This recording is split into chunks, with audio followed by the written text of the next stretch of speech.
All right, ladies and gentlemen, this is DM Galabond, and it's Saturday night. Means it's time for Saturday Night Greyhawk. Players are drifting in. We're dealing with a couple of minor issues with sound and that type of thing. Meanwhile, pregame, you are listening to Sirenscape, and this is a sound set called Music by Tyrone. It's just several tracks of good music for general type of incidental stuff. This is Sirenscape has all kinds of sound sets for all sorts of tabletop games, fantasy games, sci-fi games, modern games.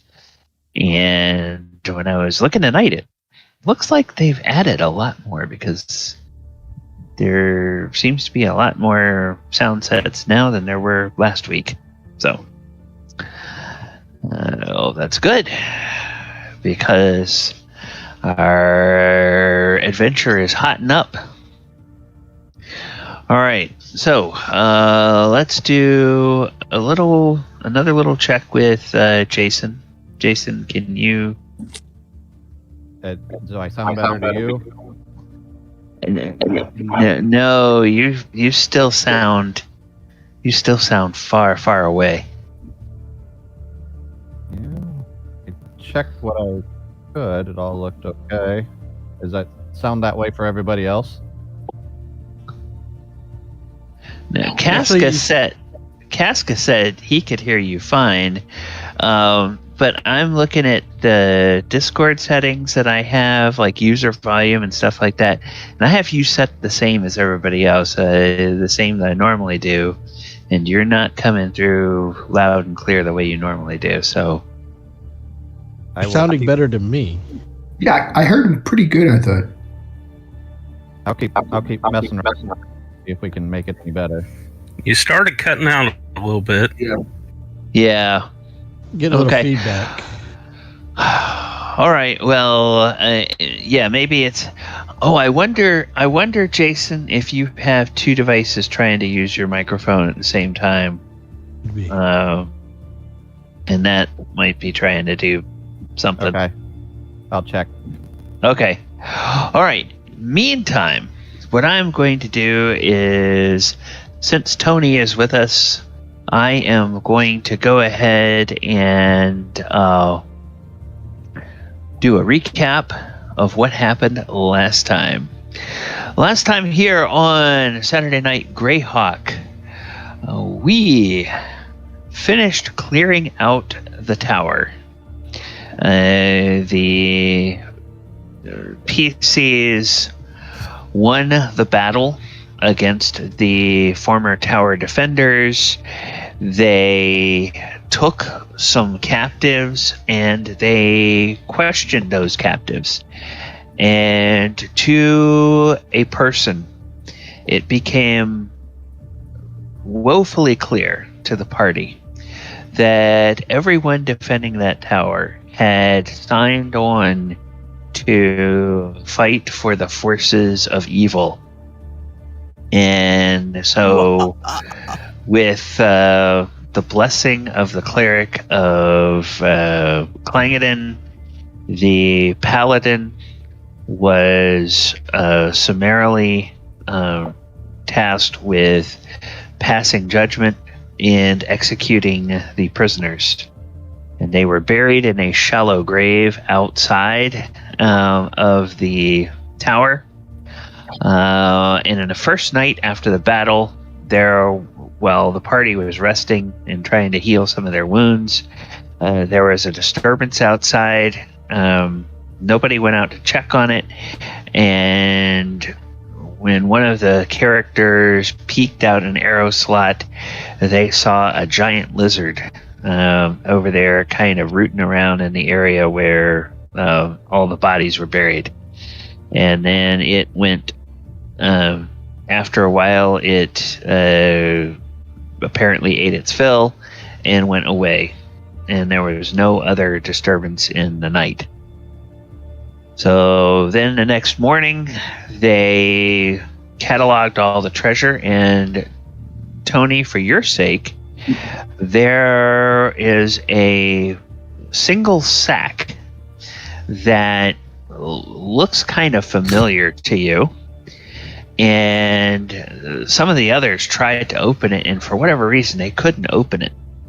And you said, hey, that looks kind of familiar, so you grabbed it and it just opened right up for you, and inside is 100 gold coins. So you have 100 gold pieces that, in addition to what you had.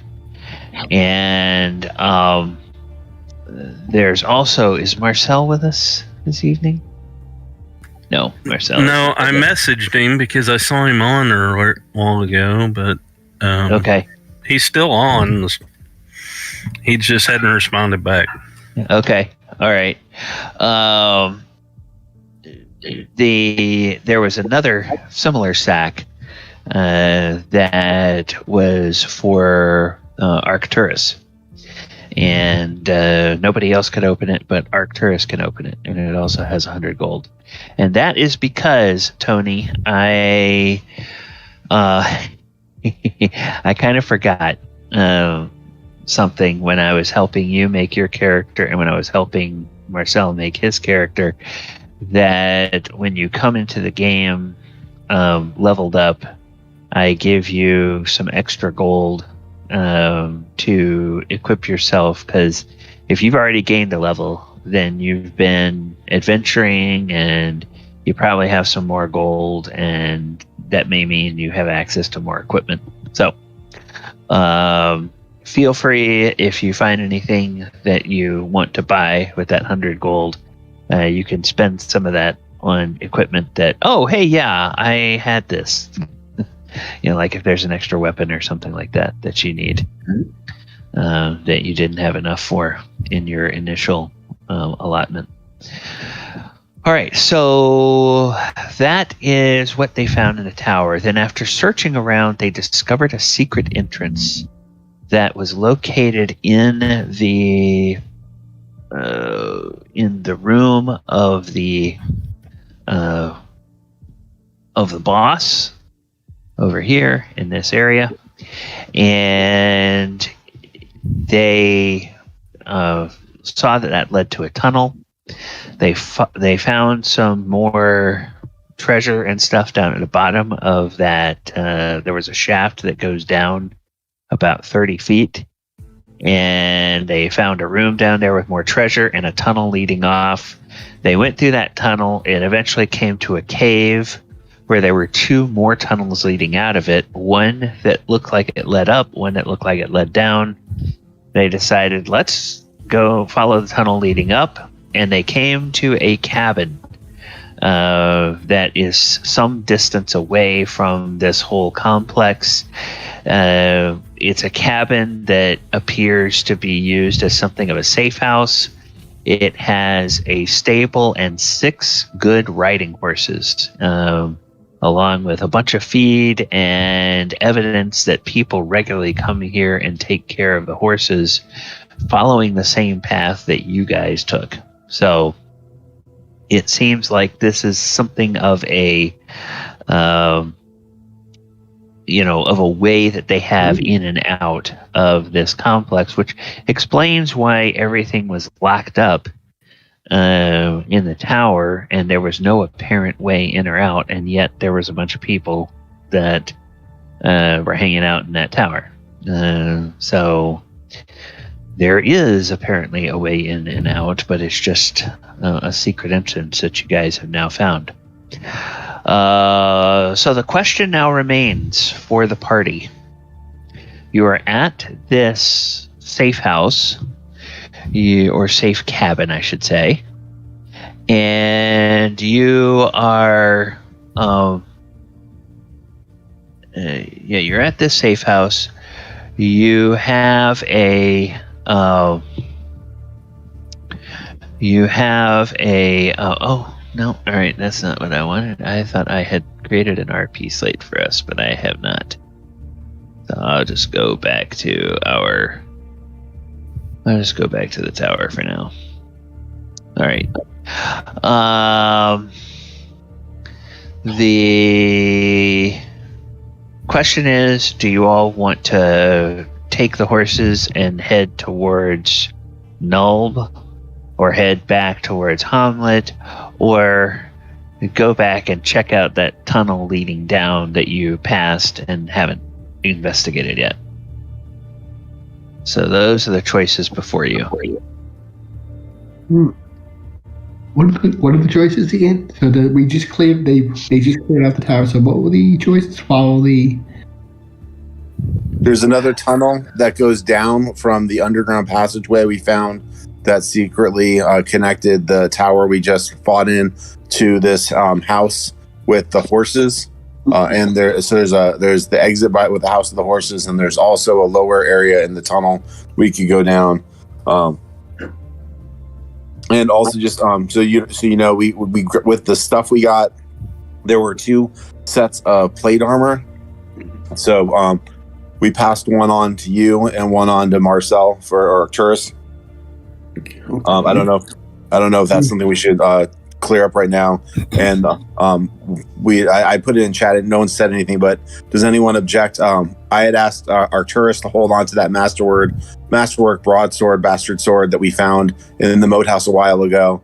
But if Grayson is proficient in it, does anybody object to letting him hold on to the shield +1 and the bastard sword for now? I don't care.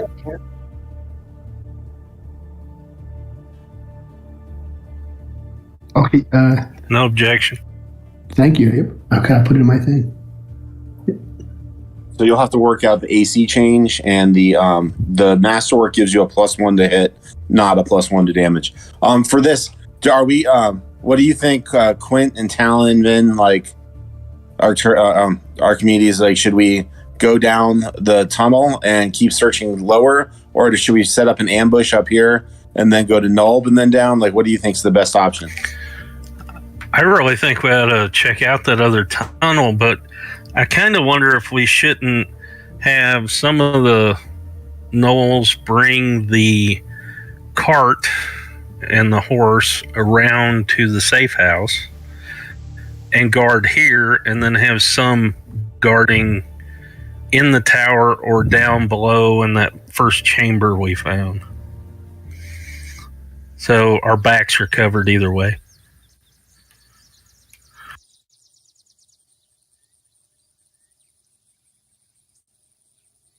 I vote yes. I'll vote yes. I'm fine. Yep. Mm-hmm. Yeah, that sounds good.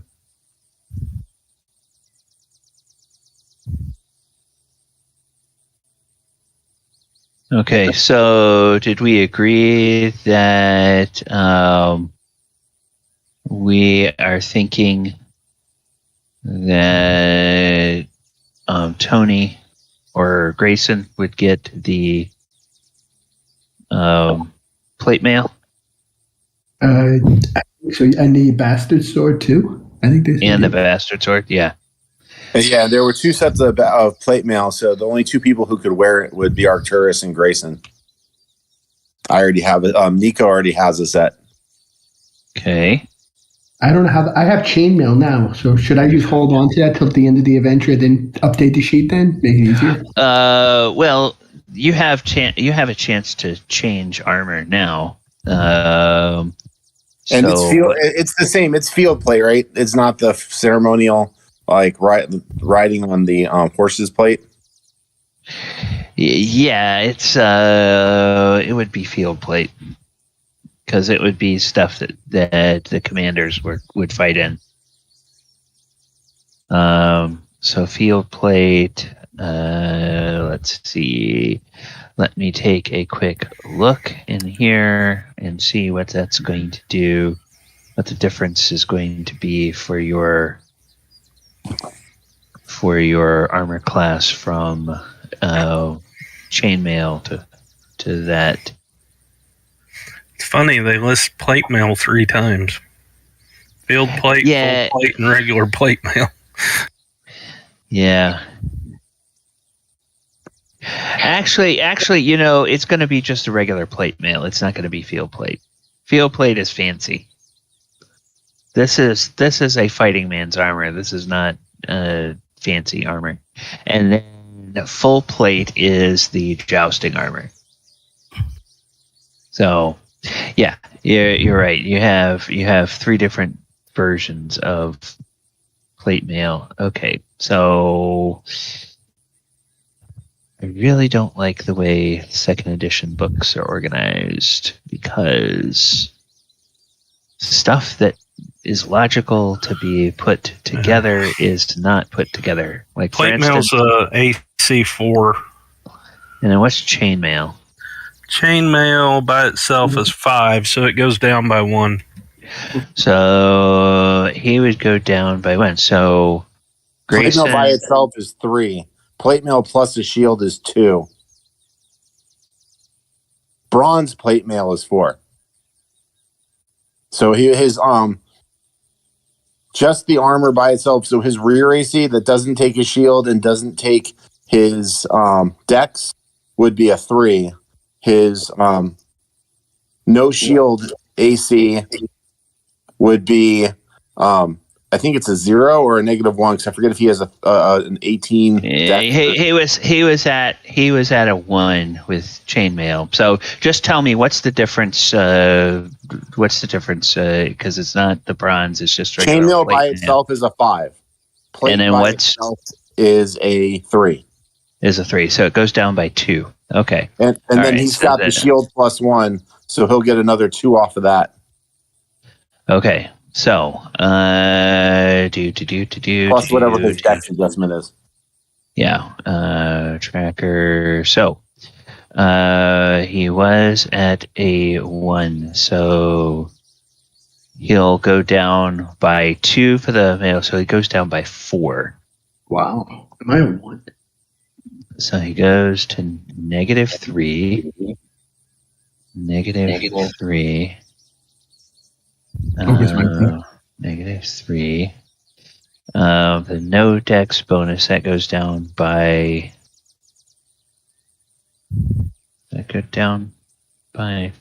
4. No AC from shield. That goes down there. The back goes down by 2. And then the head goes. Is there no 0 armor class? Yeah, there is a 0. There is a 0. Would you like me to change the regular plate? You had told me specifically field plate before, but I think your clarification about what you want from plate is fine with me to change. Yeah, it shouldn't affect your armor class, I don't think. Does it? It doesn't affect your armor class, does it? I don't know yet. I might have been looking at the sheet. I think field plate is just like a fancier. It's serviceable and functional, but it's just a fancier armor. Field plate's 2. There's a difference of 1 between plate mail and field plate. Okay, so then let's do this. Plate mail with the shield and field plate are the same thing. Okay. So.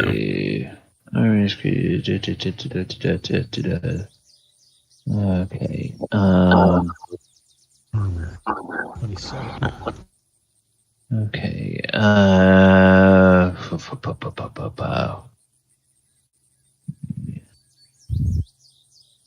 I just got a shield plus 2. I can make the adjustment. It's not a big deal to have me in the same type of plate as the other 2 people who wear plate. So I can make the adjustments. I'm happy to do it. Okay, plate barding, for example, is a code of war. Field plate is made carefully and well likely to join with those. Okay, so I'm looking for the full description in the PHB from. Okay, there we go. All right.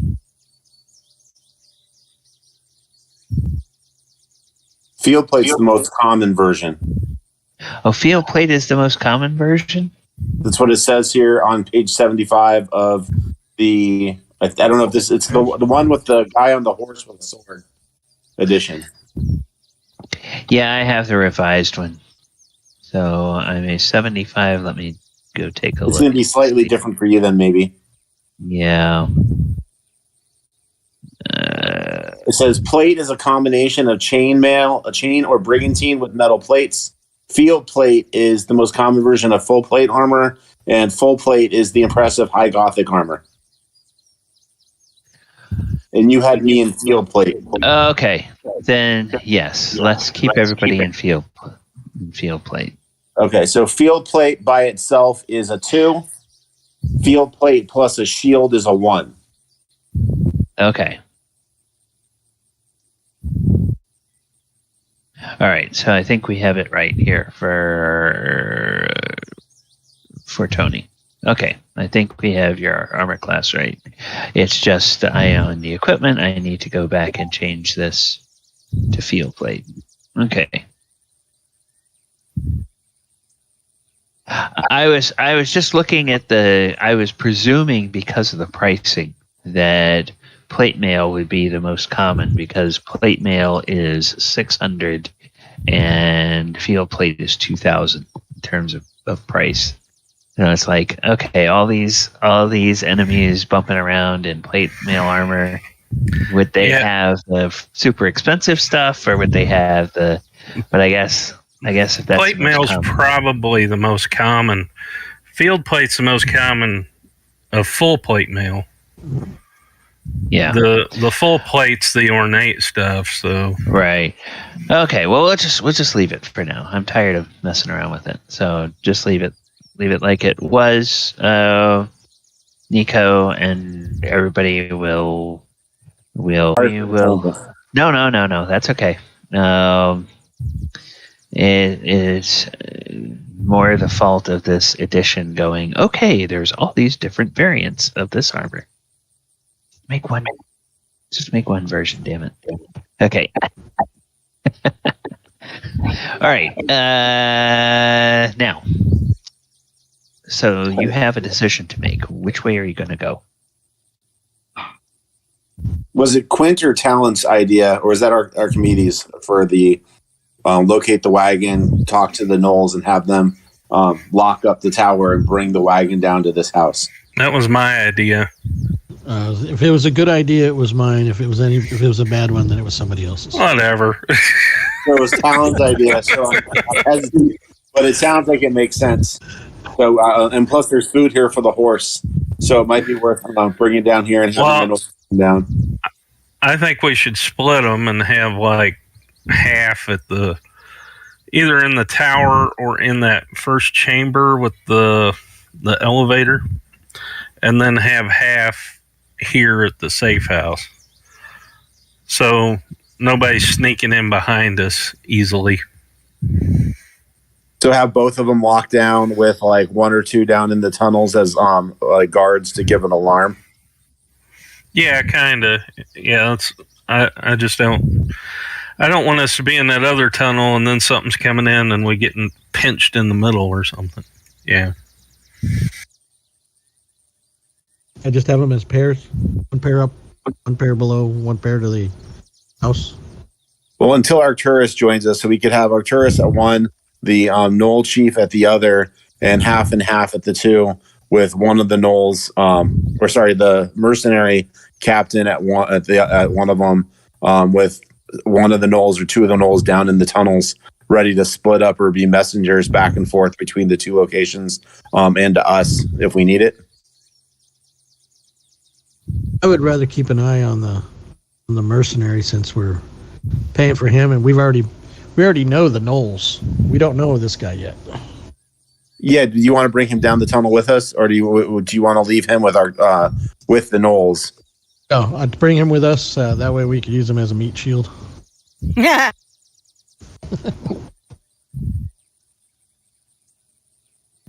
Huh. Meat shield.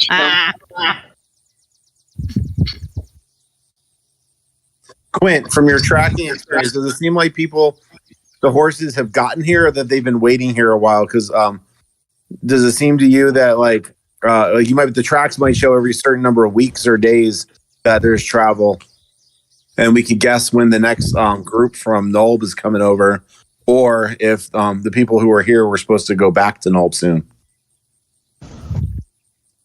We already had the birds go over there first, right? Yeah, the birds The birds flew that direction. Yeah, so they already know something's up because the murder ravens are out that way. Oh yeah, those birds were on top of the tower, right? They were hovering around. Yep. There. And then they flew off in the direction of Nulb during the fight, or at the end of the fight. Once you guys got in the tower and they couldn't get at you anymore. Is Bulb our like home base, or is it just like a neighboring town? Hamlet is your home base. Nulb is another town that's kind of sort of equidistant from these ruins in another direction, and it's a place where you had heard you might find more information. Oh, so we haven't been?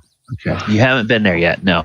Oh, okay. You were on your way there, and you had an option to go straight there or come by and inspect the ruins, and the party chose to come by and inspect the ruins on the way.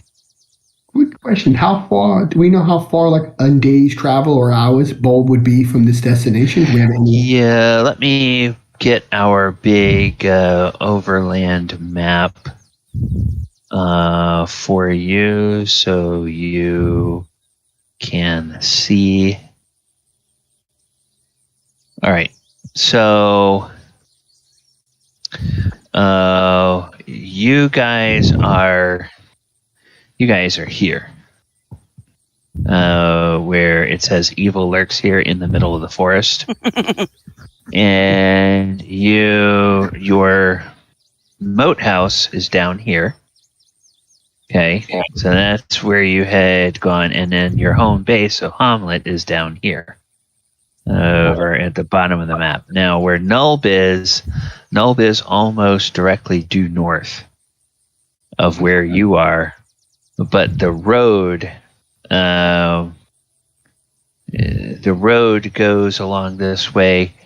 Your travel time, you have a few hours. What do we say? It took you about, do we say it took you about 2 hours, 3 hours to get to, no, 2 hours to get to get from where you left the cart the first time. Oh. Yeah, when you first got out here. So now leaving out of here, your best guess, and I should really put it on the map for you. Your About 3 days. Because it took us about 2 to 3 days to get here, right? Yeah. It looks like it was halfway, so it'd be almost another 2 to 3 days, depending on the environment. The low road seemed like it was going to take a week. Yeah, so let's go ahead. To the best that you can figure, the cabin and the stable are probably about right here. So it's a little bit to the north, and a little bit to the north of where you guys were before.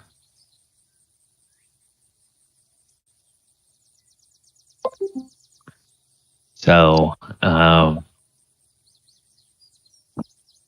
it's very close to this road. So yeah, with the cart on a good road, you could make 12 miles a day. So that would be 4 leagues.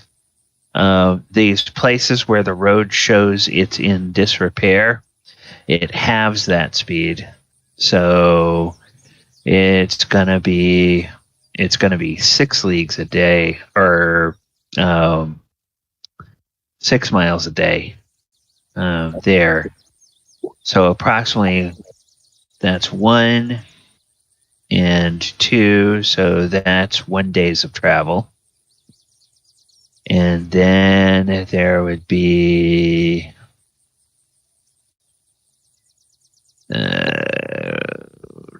that's you could get 1, and then beyond that 2, you could get about 3 leagues on the second day. And so yeah, it would take a little more than 2 days to get to Nulb. It would take almost 3 full days to get to Nulb. That's a nice where travel. you are. Yep. That's because you guys have a cart, and because that cart has to go over unmaintained roads, which slows it down.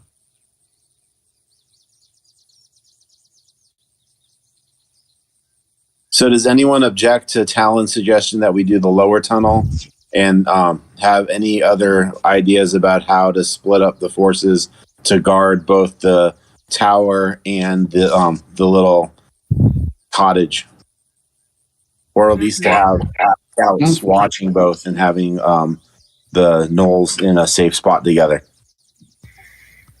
Well, we have 9 gnolls and a mercenary leader / meat shield, and Arturus, right?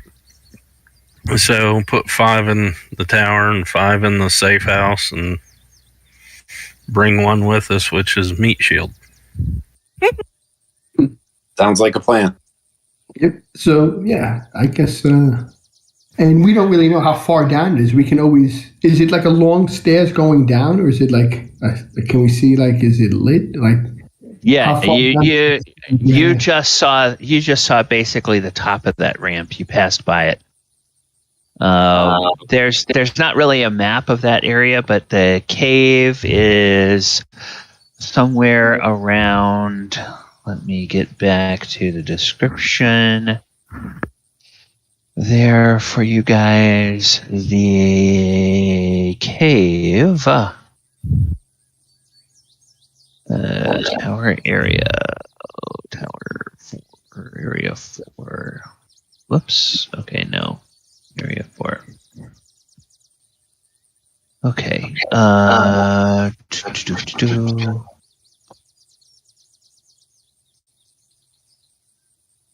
The cavern is about a 40-foot oval chamber, and there's an opening in the south wall with a passage leading down. And then the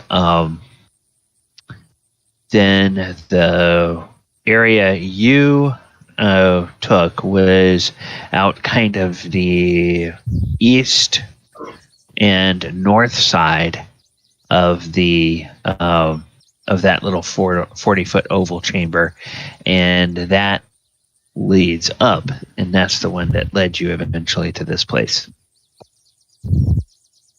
So you'd have to go back down that tunnel, which actually it ends in a well, and you had to climb up the well to get out. So you have to go to the well, climb down the well, go into the tunnel, and then go back down. So it's pretty sophisticated way of hiding that tunnel entrance.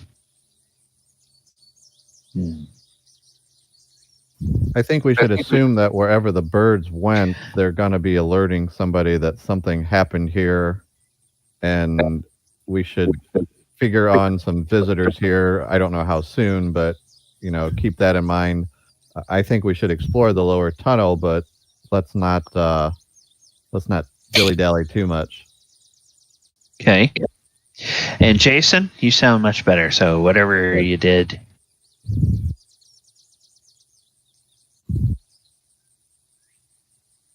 So I think we kind of got the cards worked out. So I say, yeah, let's check out the tunnel and see what we find. And Jason, did you? Somebody had asked. You may have been off and on working on your sound. Did somebody want to repeat what they asked Quint about before? Somebody had asked about how soon, or if I could, using tracking, if I could tell. Yes. How recently somebody maybe reappeared. Yeah. Okay. Okay. 14 of 17. Yes, you can tell there's been. No, with your knowledge of the way weather affects the horses' tracks, it looks like these horses probably the last time they came into this area, and it looks like there's a little game trail off to the north that they probably use. And thinking back to how your map is laid out, that probably heads toward the road. They probably came this way about 3 days ago. So the last time they came from the north was about 3 days ago.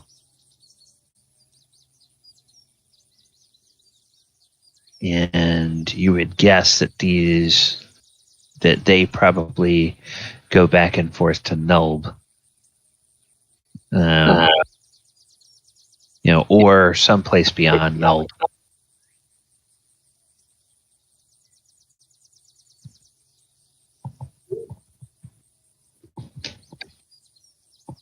All right. Is there anything else we need to do before you guys want to check out the tunnel?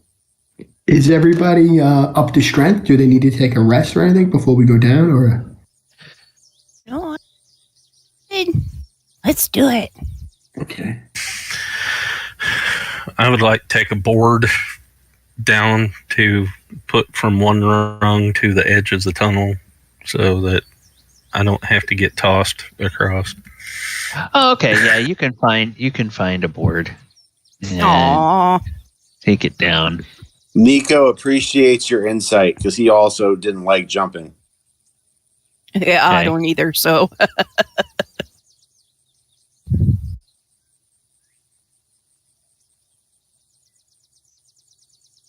You're just afraid So you'd did we get a on water. rest? And we get to add hit points? You guys did have a full night's rest in the tower, and I think Mhm. because of what Nico does with his poultices, you would have had you would have gained 3 points overnight instead of 1. Yeah, everyone. That would be all after the gnolls- battle. All the gnolls, all of us got 3 points of hit points return in our peaceful rest because we didn't get up and get into another fight. Right. Okay. And I think last time everybody that was here, I think we accounted for that during the session last time. Or at least we told everybody update your hit points based on that. So I don't know whether you did or didn't do that then, but if you're still down some hit points, then the current level by what I think everybody was doing should account for those 3 points you regained. So after regaining those 3 hit points, who is still down and how, are you down significantly? Is anybody still I'm bloodied? down a third. So yeah, I'm at 9 hit points right now. If I add the 3, then I'm at 12 of my Okay. 18. Well, was 9 where you were at the end of the battle, or did you have? Yes, at the where end of you our were battle, I was down to 9. Oh, okay, all right. We did a cure light wounds on you, and I think Arcturus used lay on hands. Okay, I honestly can't remember whether you used that on Archimedes or whether you used it on one of the gnolls that was bloodied, but We you checked used with it on. players first, and we did players who were seriously hurt. Oh, okay. And then is that just in this edition, that lay on hands is just a static number based on it's his 2 level, hit points right? per level, so it's 4 hit points from him flat. Okay, and then I rolled a D8 for healing on two different players, and one got an 8, and the other one got a. I don't remember what the other one was. Okay, so you had 3 from the overnight. You had 4 from Arcturus, so you should be up 7 from where you were at the end of the battle, and then there would be however much Nico's. I gave someone one of the players a 4, and one of the players got an 8. I think the 8 went to Quint. Was that you?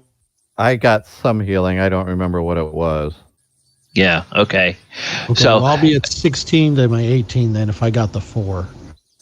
Yeah. Okay. I got the 3 from the healing and the 4 from that. That would put me up to 12 and then to 16. So that's 16 of 18. That's fine. Yeah. Okay. Good work. All right. Anybody else down significantly to the point that you're nervous about? Nope. Okay. The natural rays of the sun took care of me. Okay. Yeah, that's right. You went and Yeah. you went and got a suntan and healed from photosynthesis. Apparently, your halfling is part plant. The Metachlorians. Yeah, something like that. The chlorophyllians. Yeah, there you go. Where do we keep track of our hit points again? I'm so sorry. It's on your tracker. Tracker.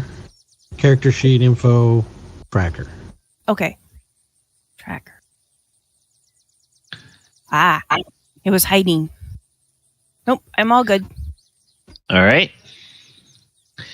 And then let's see. All right. So who is staying here? Just NPCs, just some of the gnolls are staying here, and so I think we're gonna have the Gnoll chief and half of the Gnolls stay at the tower, Arcturus, and the other half of the Gnolls down at the cottage, and then the party with the mercenary captain is going to go down the hole together.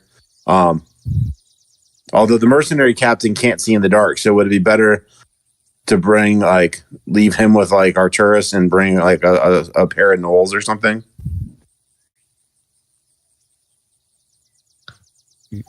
There's a lot of us that can't see in the dark. So I keep forgetting you're not dwarves. I lanterns and torches going, dude.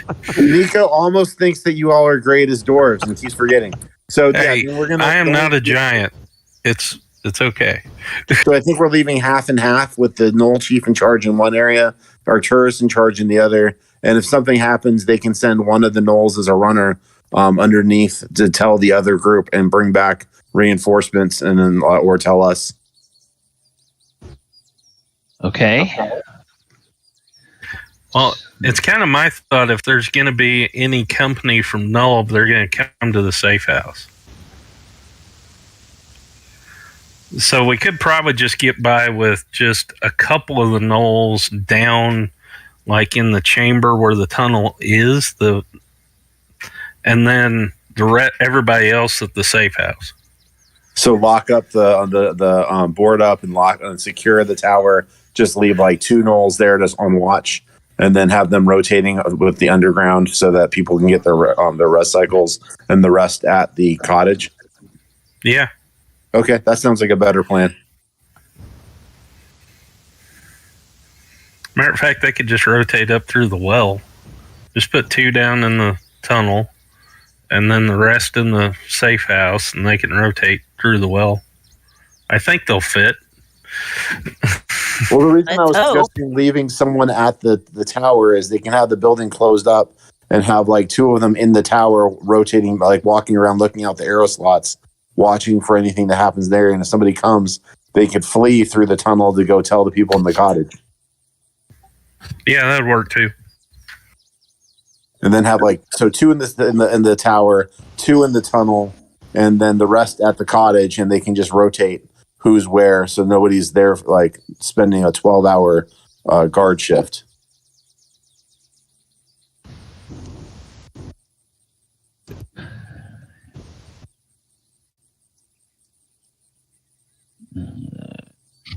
Okay.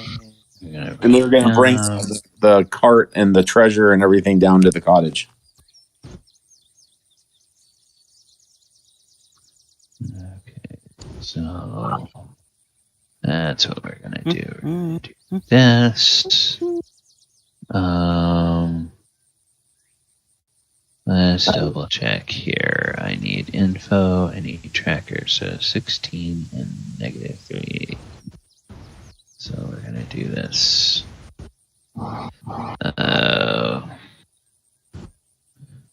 -3. This is Grayson. Nameplate. Save. We're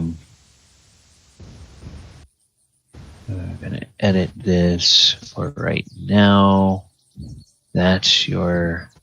And just so I'm clear, who's carrying the powerful healing potion we just found and the speed potion we just found? I'm assuming the breathing underwater potion we're leaving with the treasure because we could use them to kill the monster at some point. What if we need to breathe underwater while we're down there? Good idea. Do you want to carry it? I'll carry it. And Min, do you want to carry the strong healing potion? Sure. And then Quint, do you want to carry the speed potion? Yeah, that's fine.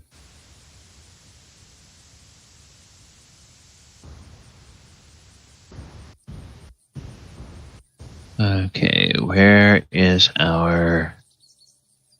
There's our mercenary leader. Okay, I'm going to go back over here. And you guys are going to experience something fun. One last question as we're leaving the tower and getting the cottage. How many torches overall can we collect from everything? Because I know I have a couple in the wagon that we can use for the non-dark vision people, but it's probably a good idea to have or lanterns and lantern oil. It's probably a good idea to have an idea of how much of that we have. I have a lantern. Okay, in the tower stores or in the tower supplies, you probably would find a good, probably a good 15, 20 torches. And then I'll say, just so we don't go crazy, if you have a lantern in your inventory already, you would have been able to find 1 pint of lantern oil.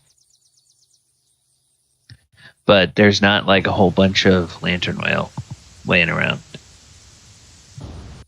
Mostly those guys were torches, but there were a few lanterns that maybe the leaders had in their quarters or something like that, and there were a few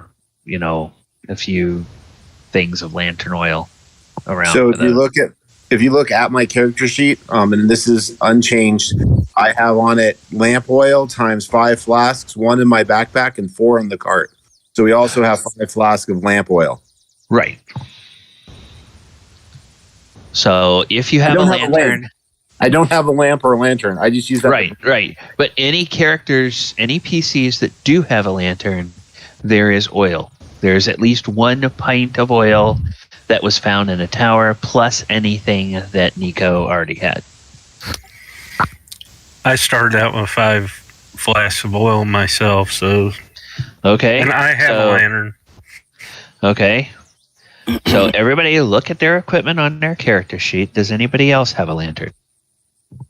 No. That you... No, I had okay. So then the rest of you who don't have dark vision, who need a light source, grab a torch. I'm going to take Put- one. Grab your fork. Put Quick a fork and torch. torches. Put at least one torch. I would say put a couple of extra torches on your character sheet. So you have one that is lit that you're carrying and 2 others in your backpack that you can light.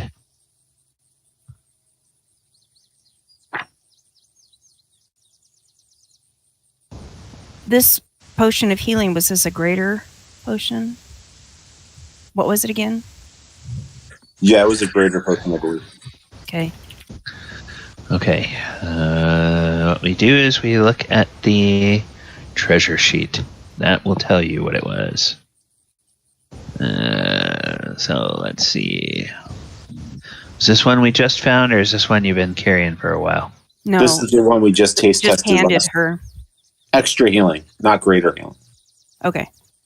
Okay. The speed's on Quint, the extra healing is on Min, and the water breathing is on Talon. Yeah. And just for the sake of clarity, let's see. Nope, it's not in that source, it's in this source.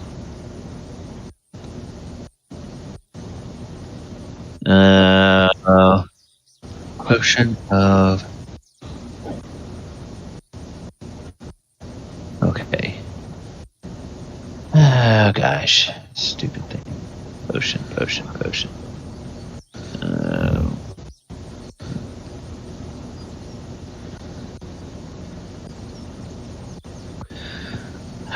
Index. Dadgummit. Healing. Nope. Potion. Probably. Potions 191. Let's see if 191 tells us anything.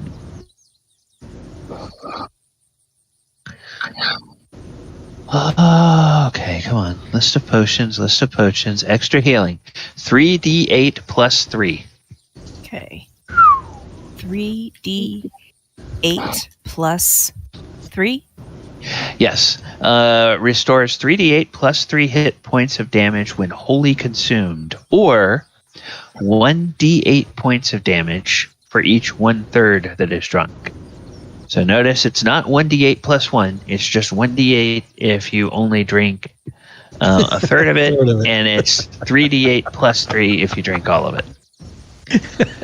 So there is sort of a... All right, we're gonna penalize you for not drinking all of it. Well, but it's kind of cool that you can actually go, hey, I only need just a few points, but you know, right. We only have one, so let's pass it around. Right, and when you guys are lower level, 3d8 plus 3 might be just overkill for healing you up. All right. So does everybody know what they have? Everybody got their lights? Everybody ready? Let's go! Okay. Into the deep. What is the marching order? The dwarf will go first. The dwarf will go first because the dwarf... I'll be behind Nico. Okay. You want me to be next? I mean, I'm a fighter. Okay. I'm not a fighter either, so...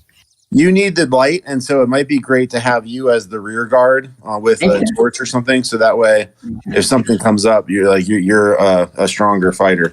Gotcha. So I'll be in the back then. Okay. Archimedes, where are you? I'll be 4th or 5th, whichever one we're at. There's the 2 fighters up front. Okay. Nico and who's it? Quint? Okay. I mean, Quint will be right in front of Grayson. That's fine. Now, the 2 fighters are in the rear. The cleric and the rogue are in the front. Okay. Cleric and the rogue are up front. So I'll be behind them. Now, that's good for a 5-foot passage. When we get to a 10-foot passage, Are you guys gonna walk in ranks of 2, or are you guys gonna still stay single file? I think we would walk in ranks of 2. Okay. Nico should stay in the front, single file. But after that, we can do ranks of 2. But Nico and Talon in the front can look for traps. Right. Okay. But Nico just has a racial trait at regular speed, doesn't need to slow down to be like constantly looking hard. Okay. Well, now that we know what we're doing there, you get back to that small natural cave, and the opening leading down is something that you have to squeeze through one at a time. The opening is about 4 feet tall and about 3 feet wide. So humans would have to kind of stoop and maybe turn sideways a little bit to squeeze through it. But you all can get through it. And then that passage is around 5 feet wide, roughly a rough-hewn stone, and it descends heading south, or the length of the tunnel is about... who's the one that can tell how far they're going? Nico is the one that can tell how far you are underground. Yeah. Yeah. Yes, correct. I also have direction sense, so I can tell which direction we're going. Okay, so you guys are going south rather steeply, and Nico, you're better at telling how deep you are than how far you've gone, right? Correct. I can tell better how deep you are. I can't necessarily tell how far we've gone. Okay. I just put it into chat for you. Okay, so you keep going and you realize, now you started off about 30 feet underground. You realize by the time you get to where you can see the bottom of the tunnel and where it flattens out and appears to widen out a little bit, you realize you're about 150 feet underground. And I'm going to be watching for like pit traps and stonework traps, deadfalls, because I remember that under the moat house, how they like to have different traps. So I want to watch out for that here. Okay. Go ahead and make me some rolls as you go. I'll just roll a couple D6s for you. Yeah. Okay. There's no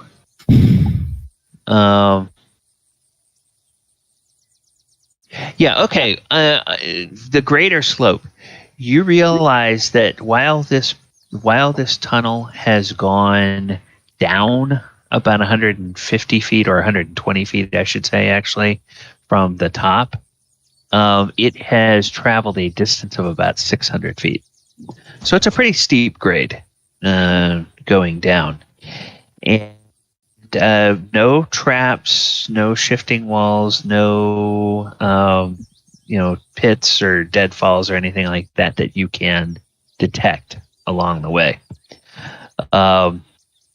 It's probably not quite deep enough that anybody's ears would pop or anything like that. But God, I hope not. It's just starting to feel like home. Yeah, you're starting to feel a little bit more like, okay, yeah, maybe this is a dwarf type of thing. But when you get to the bottom, the tunnel opens out into a worked stone tunnel, 10 feet wide, that turns east.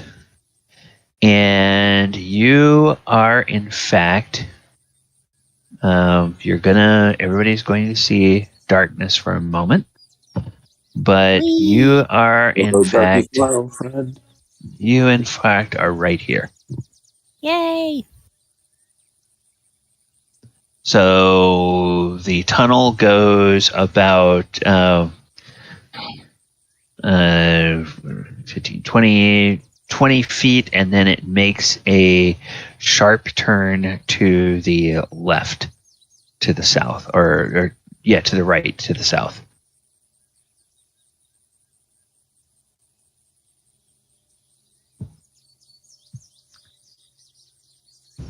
So what would you guys like to do?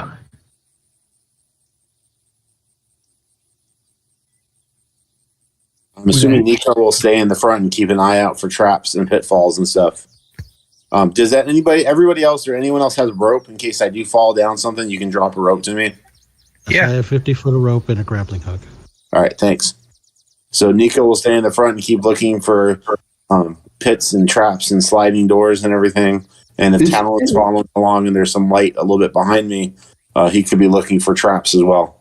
This may sound stupid. I have an idea. If somebody has rope, is it possible if you want us to tie it around your waist, I can hold it from the back or something? Just in case you fall? We've gone fishing with dwarf before, so that's not always a bad idea.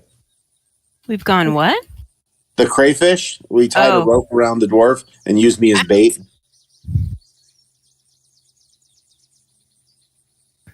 But I don't object to that. So yeah, if you want to have me on the lead. Yeah. Well, can we tie a rope around him? I can hold it. I mean, I'll hold it in the back. I mean, I have a torch in my hand, but at least I can have one hand on the rope. I won't be armed, but it doesn't matter because if something does break out, then I'll just drop the rope. Have the mercenary captain hold the torch and you hold the rope. Gotcha. Oh, that's right. We got this with them. Yep, I'm going to do that then. Yeah, if they can tie the rope around him. And I've got 100 yards of silk rope, so I'll let you tie a rope to me, and then you hold on to it. Gotcha. Yep. Not 100 yards, 100 feet. Sorry. Just in case you fall. Okay, so Nico, as you look ahead, whoops, I'm sorry. As you look ahead, you see the passage continues before you. Now, let me find what this description is here. I have to go to this other section and find this. Okay. All right, so you go do.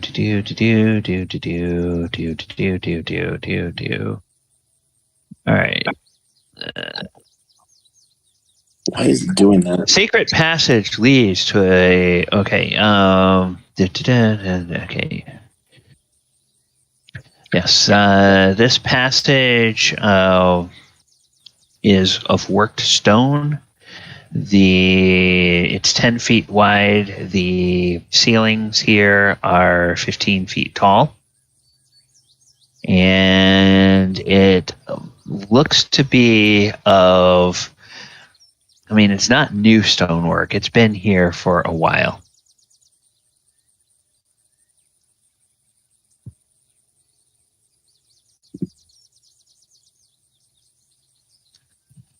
Okay, so Nico, you get there, you can tell it's going to open up into a wider area. And as you get there, Nico, as you get there to your wondering eyes, you spot something truly terrifying. Okay. Oh my God. What you spot is this. The secret passage leads into a 20-foot by 30-foot room where you are horrified and perhaps petrified to see a huge pale green basilisk gazing at you. That's not good. So, What I need for you to do is I need for you to make a saving throw versus petrification. Uh-oh. If we pull the rope, does it cut him in half? Attributes. Where is this? Info tracker. Petrification.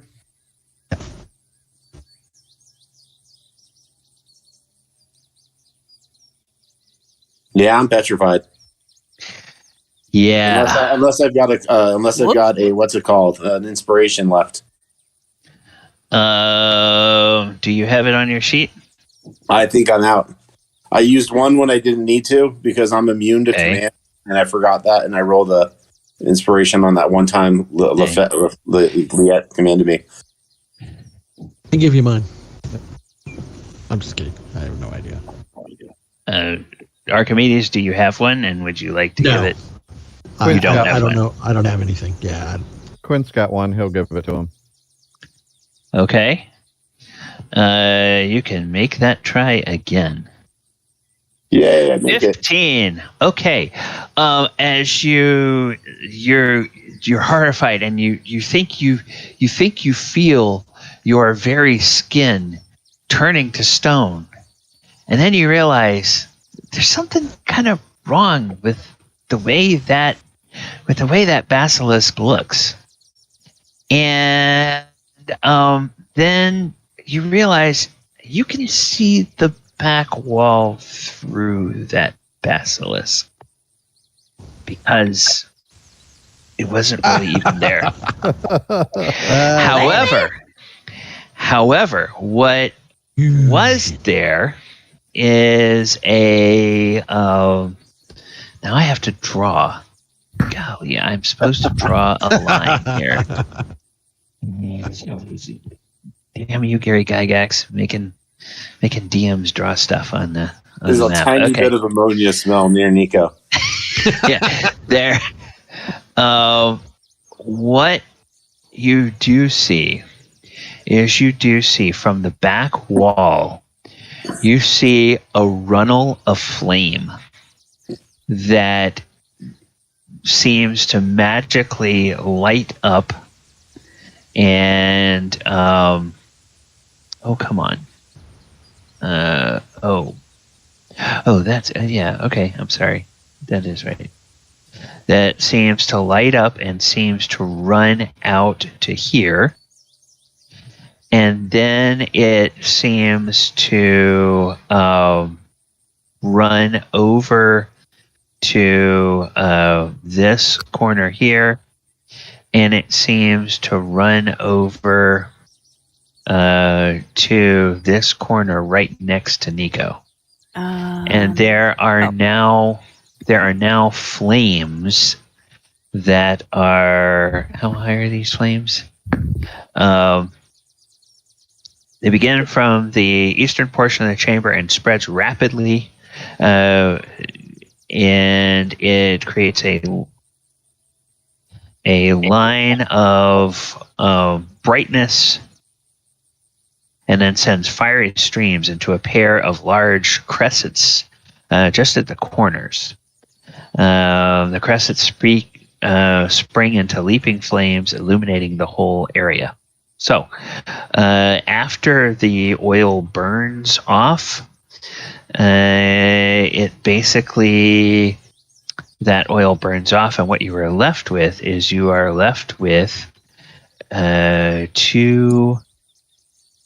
burning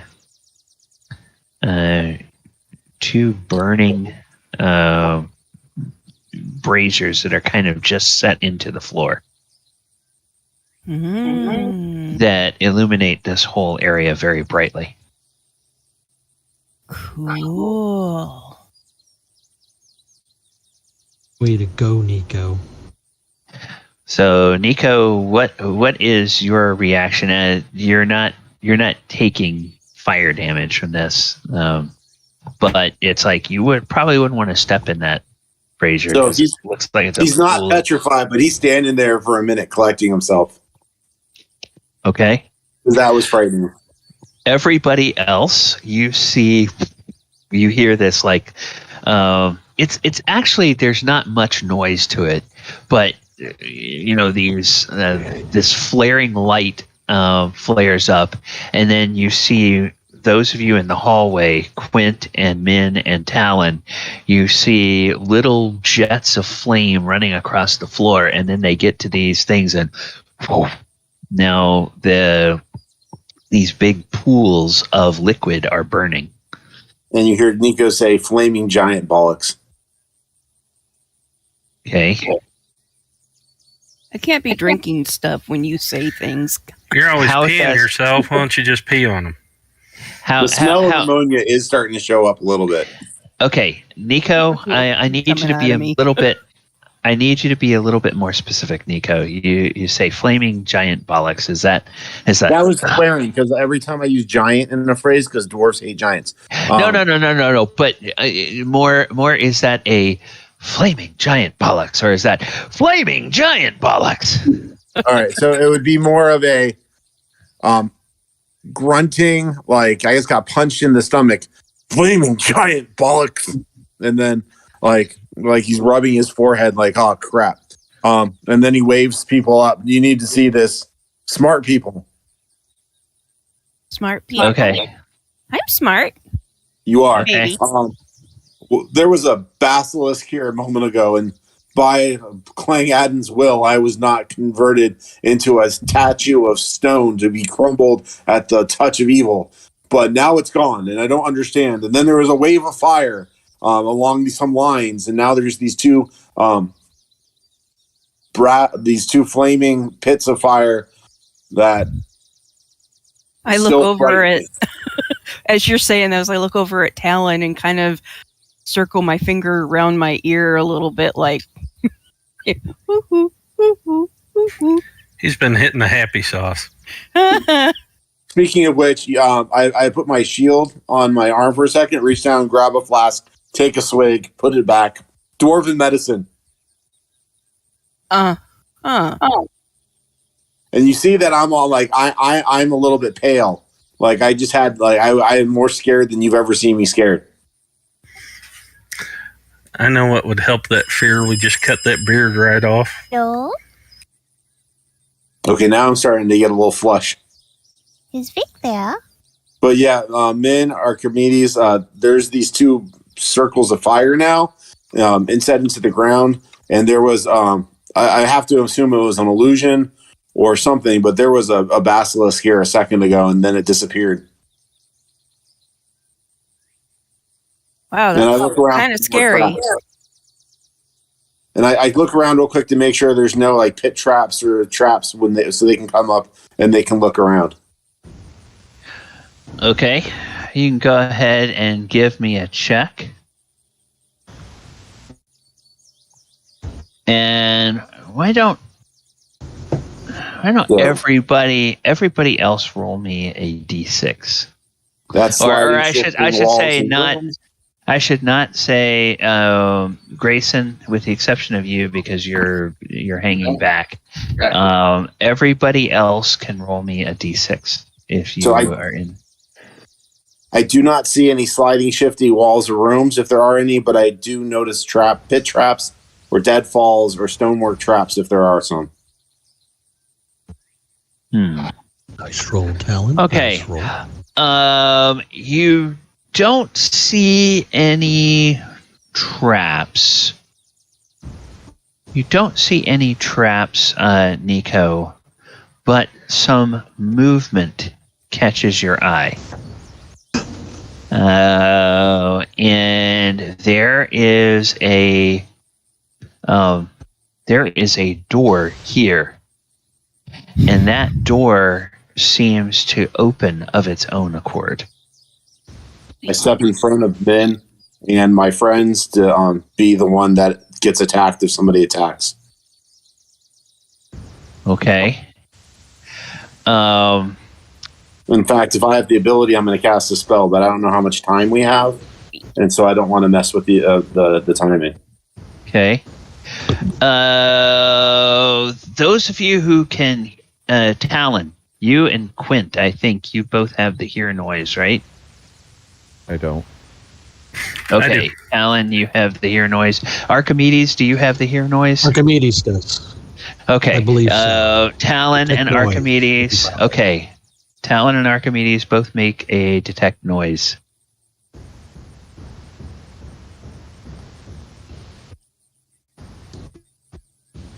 Okay. You guys do not hear anything to help you, which means that your first indication of whatever opened the door is when a half-orc female dressed in leather armor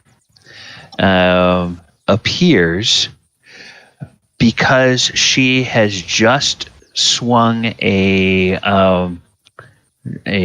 what weapon does she have? I think it's a short sword. Yes, she's just swung a broomstick. Short sword at Nico. At Nico. Oh. And Nico, in just a flash, you can see that there is something wet on the blade of that short sword. So she gets a surprise attack against you because she attacked out of invisibility. Does it help that I was taking a defensive position to defend my friend? No, it just means that you're the person that she attacked. Oh yeah, that's fine. Yeah, so I mean, from that standpoint, it helps because you better me than the cloth or leather people. Yeah. Okay. So, oh no, it's actually a longsword that she attacks with. Good Lord. Okay.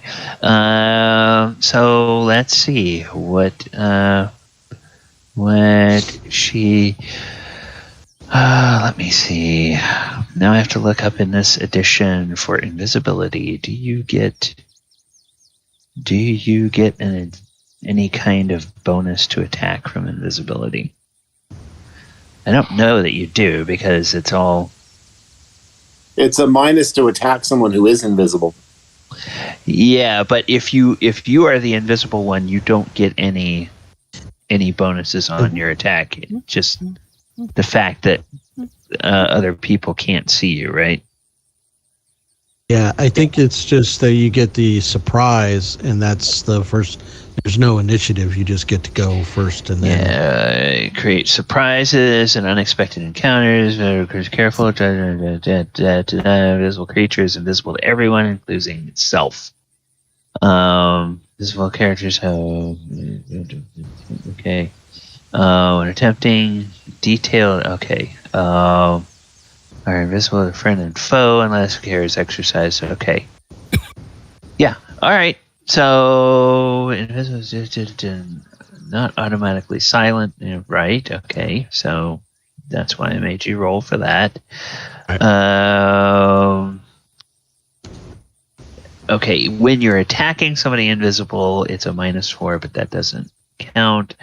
I don't see anything that says you get a bonus on your attack. So, when it's asking me if there's a bonus, no.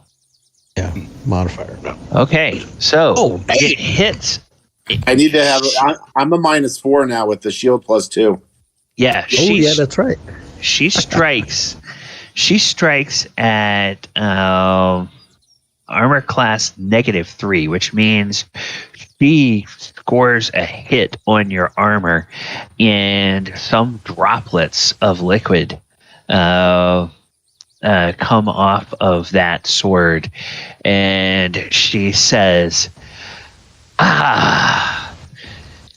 more fresh meat. And we can go into initiative. So she's going to roll initiative, and I'll roll initiative for the mercenary leader, and everybody else can roll initiative for themselves. And that's click your character and then roll. Yeah, click your token and then do the initiative roll, because that will automatically add you to the turn order. Where's the initiative roll? You collect the character. It's in the weapons. So when you go to your weapon, there's the attack with the weapon little D20, and there's an initiative D20 there. Yeah.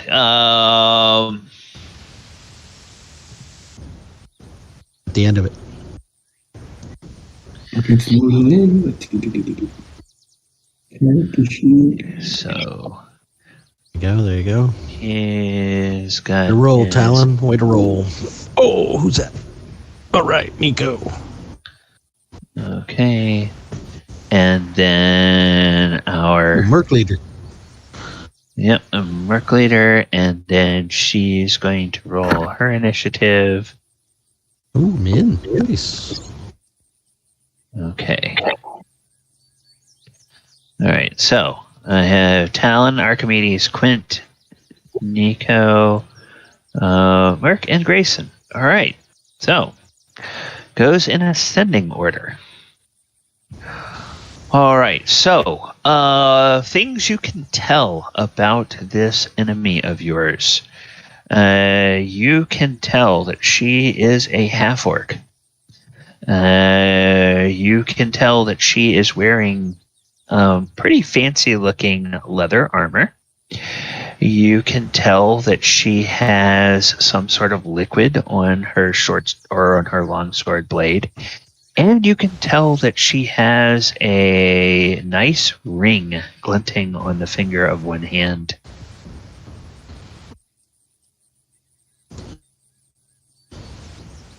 So what would you like to do? Mim? Min, you are up. It is your turn. Wow, that's cool. I've never been first. Yeah. Okay. So I will, because I want to use a spell, but yet it's kind of like it's only one. So I don't quite want to waste one just yet. So I am going to take my javelin and try to throw it at her. All right, to throw your javelin at her. Okay. All right. AC 0. An AC 0 will hit. Ooh, that's a great throw. Go ahead and roll some javelin damage. Okay, Nice. so there's a section down below the weapons where it says damage small, damage large. It doesn't matter. Okay, if it's the same, then it doesn't matter. But she is a medium creature. Okay. So usually SM. that SM is small and medium. Small and medium. L is large. So you use the SM. Well, the dice is the same. So go ahead. Click there we go. 3 damage. All right. Take that. Oh, and she goes and grunts. And then I And step back. I was like, okay, Talon, you are up. Well, Talon's kind of in a quandary because, I kind of understand her eating habits, but she did attack Nico, so I'm going to go over here, strike at her with my short sword. If anyone has first dibs to my liver, it's you. Oh, armor class -1 is going to hit.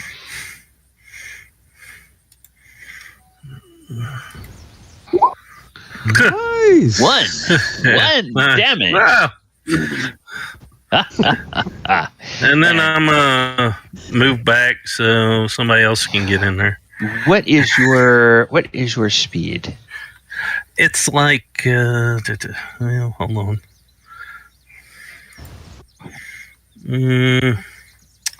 What is my speed? No, it's 6, I believe.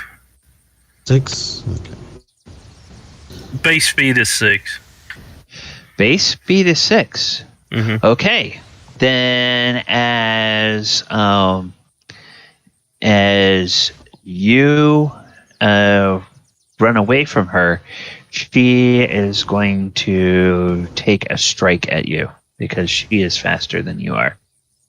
So she will try to hit you with her sword again.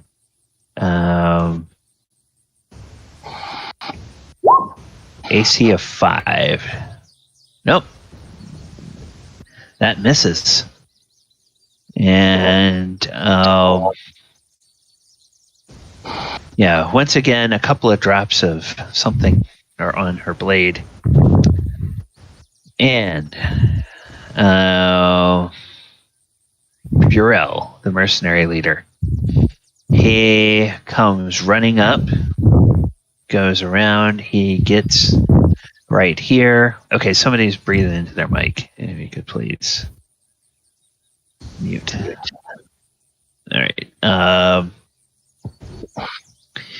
He is going to make an attack with his fancy sword.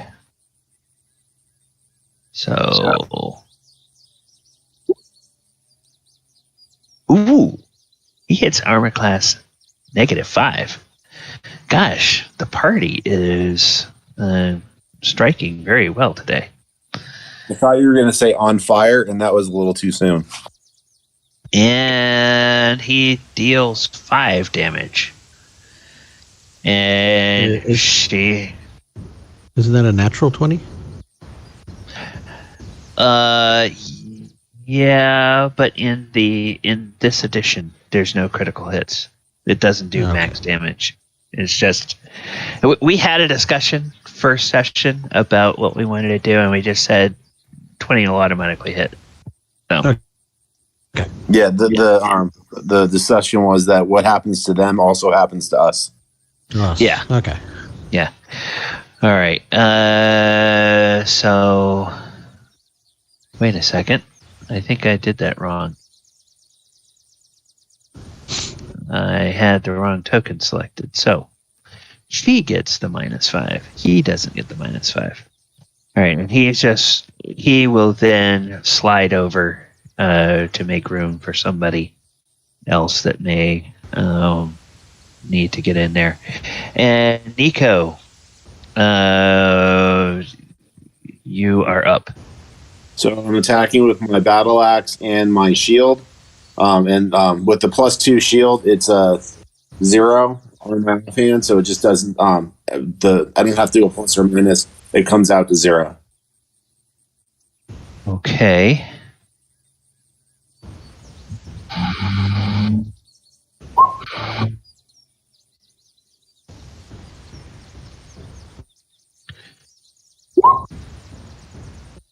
Okay, so with your battle axe, you hit a 3. And a 3 is exactly what you need to hit her. So your shield missed.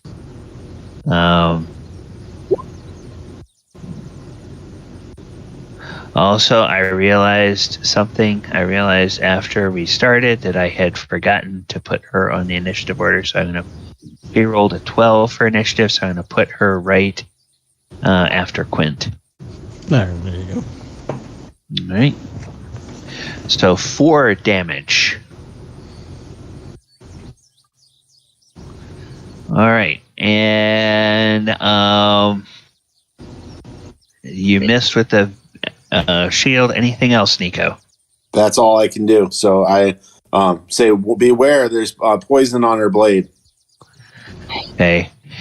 And watch out for attacks from the rear. She may have friends. And almost as if on cue, she cries out in a loud voice. She says, "Falrinth, get your good for nothing but out here. We're under attack."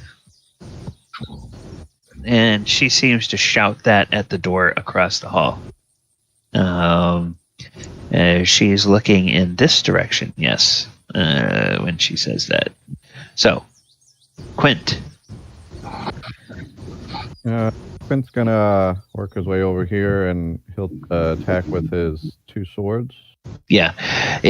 I'm presuming you're going through I'd say- your Yeah. through your and not going across the fire. Okay.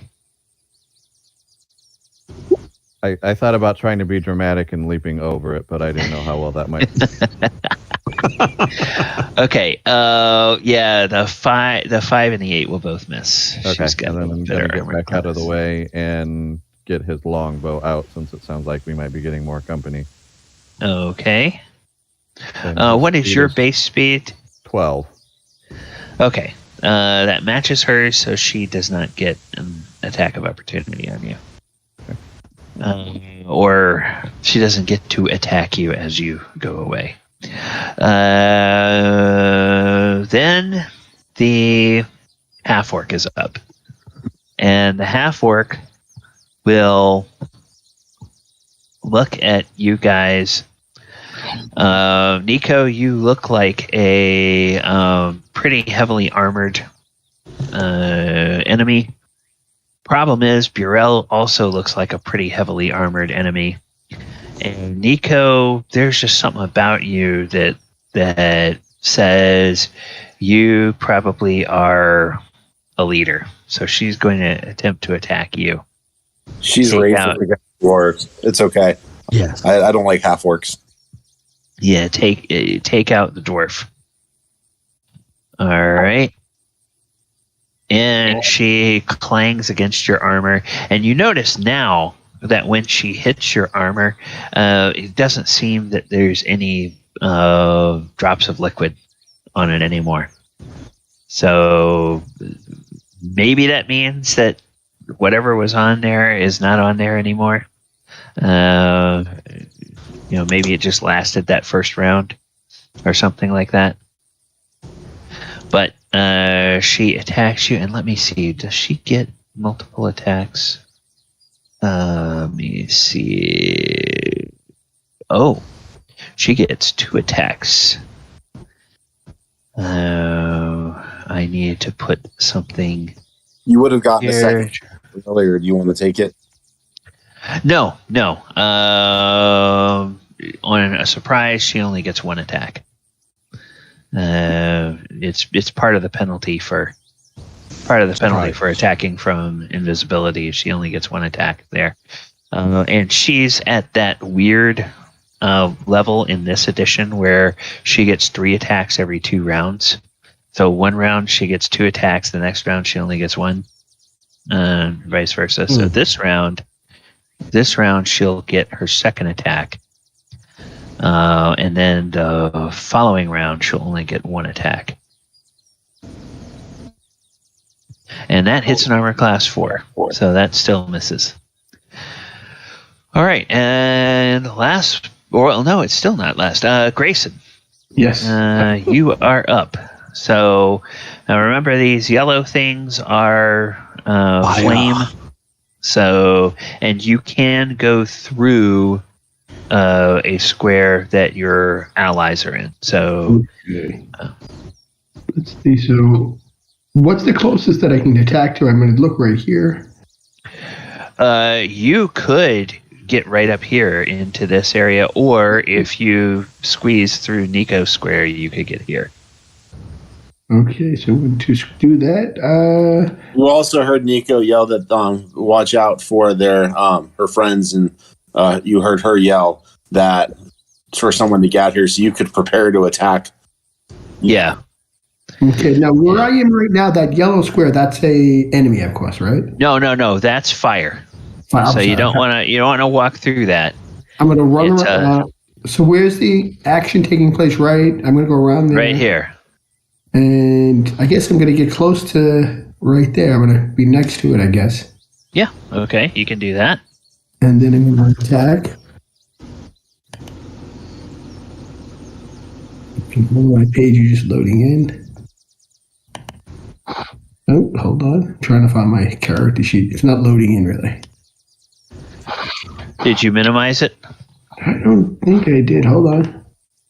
Sometimes it hoses up on the thing, I think. If you look up near the top of your Roll20 screen, it might there might be a little white tile that has kind of grayed out with your name on it. Yeah, I'm hitting it, but it's not opening. Double click it. Yeah, I see it. Yeah, it's like I double clicked it, and it's kind of like on the screen. It says Grayson, but it's not opening. You might have to refresh. That's what I did on the first part of mine. Okay. I'm going to refresh the thing. Hold on.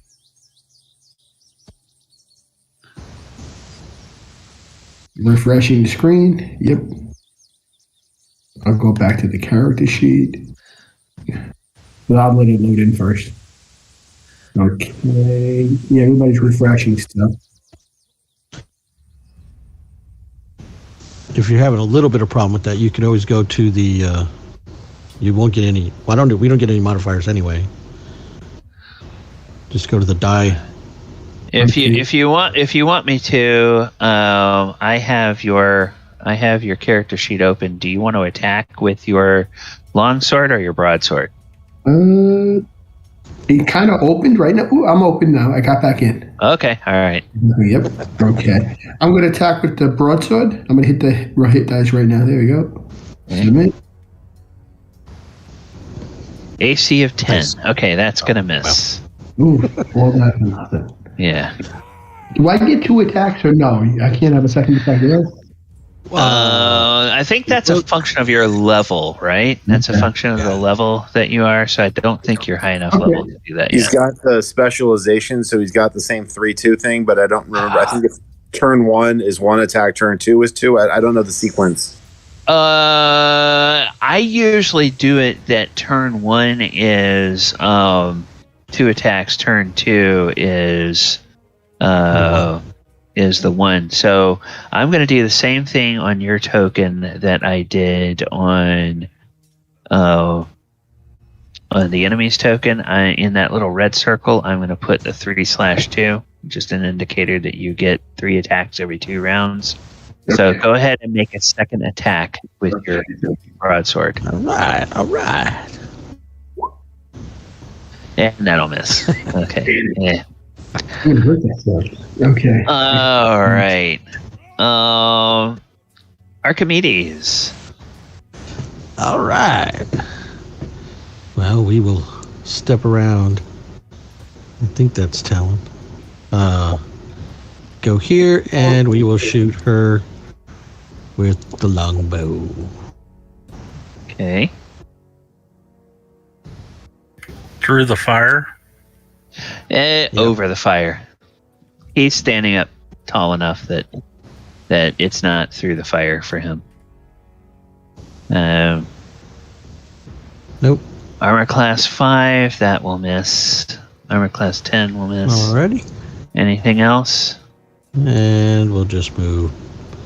We'll move to here, and in our next turn, if there is anybody coming out of here, that's what we'll attack then. Okay. All right. Well, speaking of anybody else, They can take their time too. Yeah.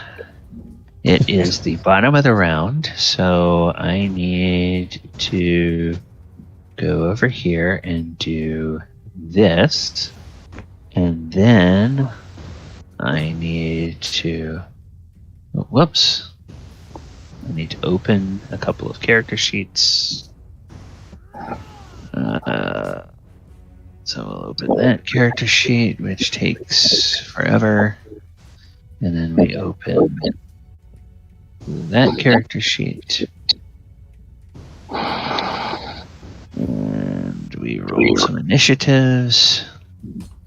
And I have figured out how to do this. I have figured out how to put these people on the DM layer so that I can roll their initiatives, and you don't know when they're going to join the battle until they do. Ooh, you're mean. So That's sneaky. I can imagine you do Mr. Burns' fingers right now. all right, so it's that, and then this guy Is Mr. Burns. With Simpsons. The Simpsons reference for the old villainous The old character codger. who It's all says wrinkly. excellent with his fingers like. Excellent. Okay, so yes, he will.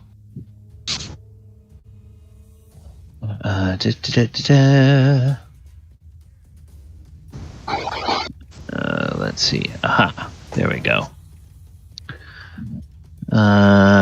He's going to prepare that one. So that and whoops, dadgummit.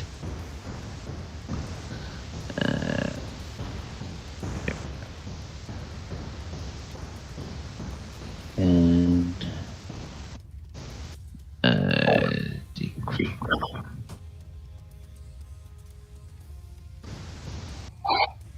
Okay, so now we're gonna put this into ascending order. All right, and what happens, Min, is at the beginning of the round, this door over here opens, and a wizard-looking guy steps out. Uh-oh. And he surveys all of you, and he looks over and he sees someone who's obviously a spellcaster of his ilk, and someone who's obviously a very heavily armored fighter, and he thinks to himself, and then he kind of squints at Nico, and he smiles, and he says, "Oh, friend, why don't you just stop attacking?" And Is he doing the friend spell? No, he's in. Oh, goodness. All right. He is doing a charm person spell, and there's a bunch of... Hold on a second. I might be immune to that with a 19 wisdom. Which he would not know whether you have it. I'm going to try this. I'm immune to charm person with a 19 wisdom, so he wastes it on me. Okay. Yes. Yes. So he has... I'm gonna be like, oh yeah, I you're awesome, man. Why am I even here? I want to look like I'm like agreeing with it, because I'm gonna walk over and punch him in the face in a minute, but be a surprise. Okay. So he actually he you say that, and then he looks at you and he sort of scowls, and he says didn't take. He yells that to the half-orc.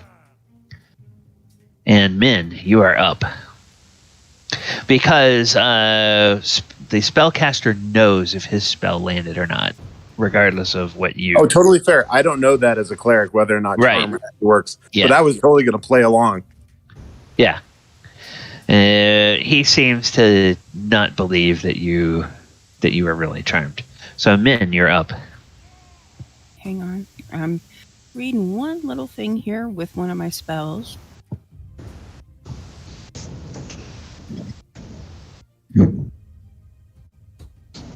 Okay.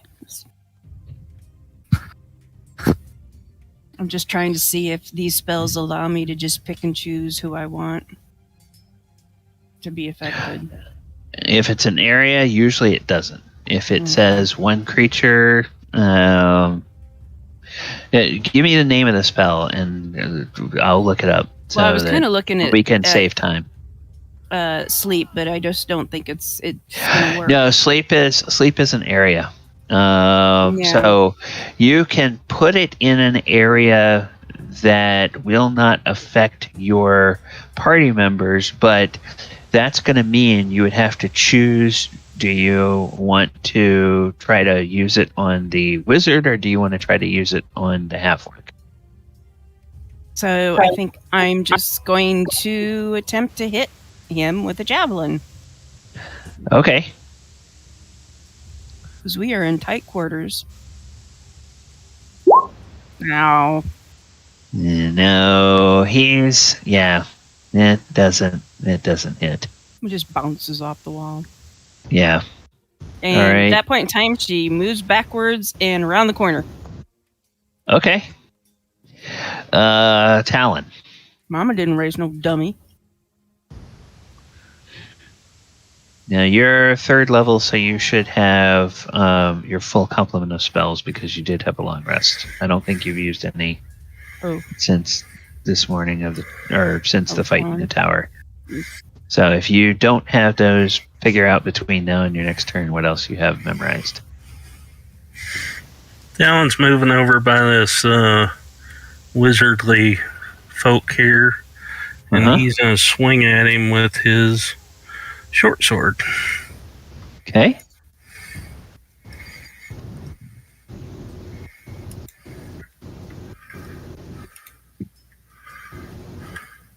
Armor class 3. That's exactly what you need to hit this wizard, who apparently has more than just robes on. Probably some sort of magical protection. So go ahead and deal some damage. All right. And he says, "Ow!" He says, "How dare you strike me, you foul creature!" Well, your girlfriend's right. Meat is back on the table. For me. And he looks at you curiously. All right. So then, I'm sorry. Do you have any other things you wanted to do? Well, no, because I can't do what else I was thinking about and strike him. So this is fine. I'll stay right here. Okay. So let me double check with Burrell what his. Okay, all right, his movement is going to be that. All right, he looks back and forth, and he looks over to Archimedes and Quint, and he says, "Use range against the wizard. We'll take care of the half-orc." And he strikes at her. Clearly, as a guy who's used to giving orders in the brigands. All right, he strikes an armor class 0, which will hit, and he then deals 9 damage. Nice. Okay. All right. And Nice. with 9 damage, the half-orc in front of you is now bloodied. And all right.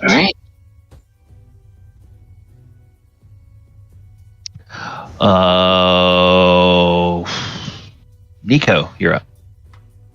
So Nico also went to military school and realizes what a threat wizards are, and believes that Grayson and Burrell can hold down the fort against this orc fighter.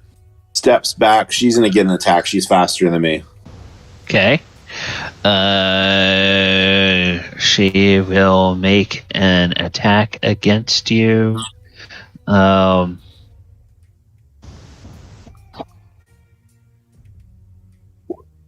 class 11, that's going to miss.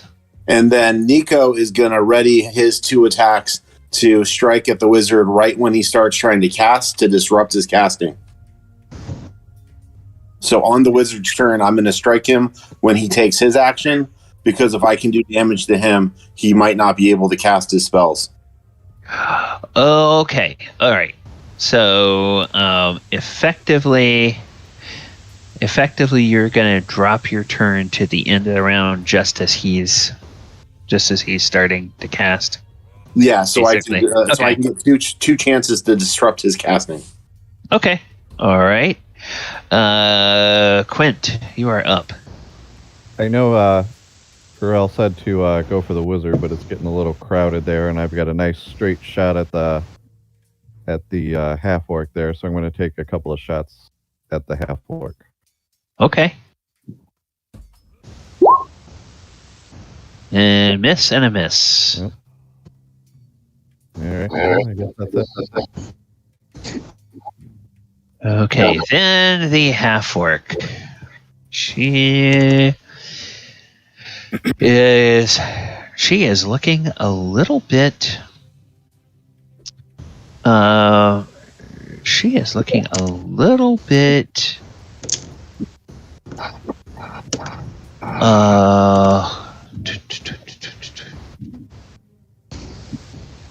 For where? anxious. And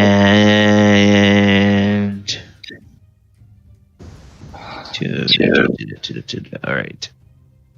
I'm just trying to see what she has available to her, which is nothing that's going to help her right now other than her weapon. So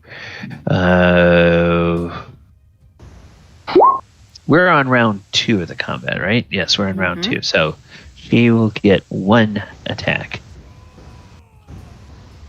She will get 1 attack this round. She got 2 attacks last time.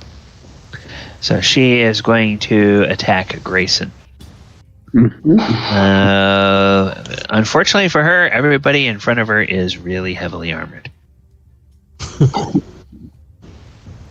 Armor class 10. It's a clean miss. All right. And then out of let's see over here, and what would be good for him to do? Comes around over here. Nico, you hear something like clatter on your shoulder over here, and there's a tiny little bit of weight that you feel, and you see a horrible monster, a tiny but horrible monster, has landed on your shoulder and is going to try to sting you with a barbed tail right in the neck. And so it actually gets it's actually going to try to claw at you with 2 claws and then sting you. So it gets 3 attacks. So the first attack is an armor class 2, that misses. The second attack is an armor class 2, that misses. Third attack with a tail is armor class 1, and that misses. I hate to say this, but the last 2 were damage. Oh, They were all damaged. They were all Rolling a damaged. 1d10. Okay. Sorry. Okay. First attack. All 3 will were damaged. miss. Second attack will miss. Third attack will also the sting will also miss. Okay. All right. 2 good attacks, though. Yeah, but it's like tick, tick, tick, and then there's this hissing, hey, right into Nico's ears. I'm really thrilled that I'm wearing a helmet. Yes, and this horrible little monster. Let me get a description for you here. Oh, that's right, because in this edition. It is okay. This horrible little monster.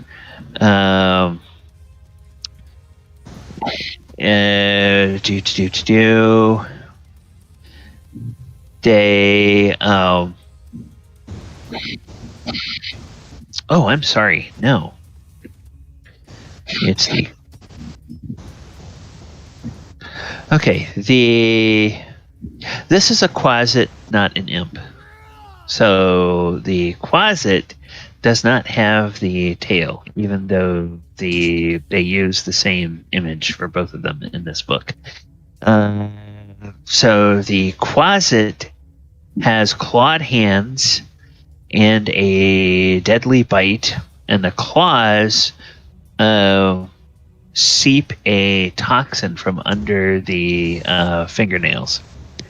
But it misses you. The bite just is a bite. I'm like, oh god, somebody kill it. Somebody kill it. It's on me. Yeah. And this little thing, for the rest of you, it looks like it's about 2 feet tall. And it just is, or maybe it's like 1.5 feet tall. And it's there on Nico's shoulder, and it's just kind of trying to get at his neck. And there's that big furry beard in the way, and his hair coming out from under his helmet, and that big helmet. And he's just very frustrated. And inside your helmet, you can hear the of his claws on the edge of your helmet. All right, so Grayson, you are up. Okay. I'm going to try to, I guess, attack the woman who just tried to attack me. Yep, okay. So you get 1 attack this round. Yep, 1 attack, yep. All right, AC 5, that's going to miss. Ooh. Okay. And Archimedes, you've gotten in position, and that was rewarded. There is now a wizard there in front of you. Perfect. And we will try to hit him with the bow. Ooh. Oh, 2 shots, 2 misses. Okay. And let me take a quick peek here. We'll just step back a little bit from you two. Okay.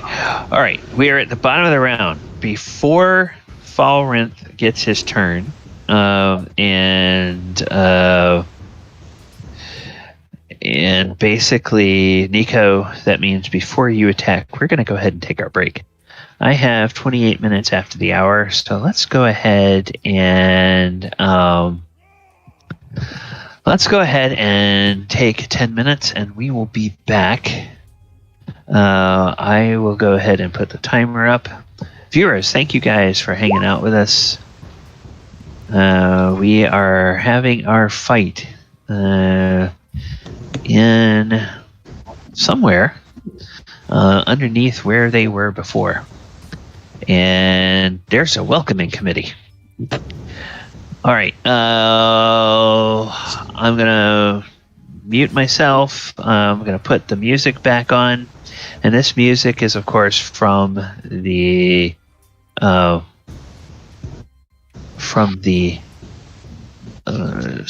Sirenscape. And let's see, we have Tyrone. Actually, let's do... so we'll put the noodling music on. Jan, and, noodling. Thank you for the save, or was it? I think it was Archimedes for the save with that inspiration point. No, that was. I think that was Quint. That was Quint. Yeah, that's fine. Quint, thank you for the save. Yeah, it seemed like a good time to do that. I didn't want to carry you back out. You're wearing different armor, so you're going to be heavier.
Does anybody know how to level up? Like, do you get more hit points or something when you level up? I think you do, right? I think you get. The way You he do. was running it was kind of like Yes, Edition. yes, you get more hit points, and it's your class is wizard. And let me just double check. I don't think I've ever. I don't even know if I've This leveled. edition wizard is 4d4, I believe. So it would be with the pattern. I think you use 3 plus con. Yep, 3 plus your Constitution bonus is your new total. You're at level 4, so you started off with 4. Do you have any Constitution bonus? Level 3. No, I'm now level 4. You're a level 4 wizard. Yes. Oh wow! Heck yeah! I just got happier than you can believe Why? because lizards become exponentially more powerful over time. Yes. Okay. I believe Fireball is the reason he's happy. That's level 5, but it's close. Okay. Hang on, guys. Hang on. I do not have a I do not have a modifier for Constitution. I just have a 12. Okay, so then 4 is your first level. You got 3 for second level, 3 for third level, 3 for fourth level. That's 9. 9 and 4, you should have 13 hit points now. Okay. So info tracker. You said how many hit points? 13 13 is your thank max, and 13 is what you would have gotten if you didn't have any injuries. Nope. Yeah, and I think according to what you have here, you probably failed to level up your hit points to, or at least on your token, we didn't level up your hit points to 3rd. Nope. All right. So now I've got that. Your armor class is still 8. Is that correct? Is that what you're showing? Yes, that is correct. So Okay. when I was looking online, it says Pathfinder 2e, the Wizard Handbook. No. We're not playing Calm Pathfinder. down, We're calm playing down. AD&D 2e. Well, that's what I thought, but it kept trying to push me into Pathfinder. I'm like, that's not right. No, okay. Done. Hang on. I'm good. Hang on. Wizard tables. Where's the damn thing? Here's the damn thing. All right, so let me do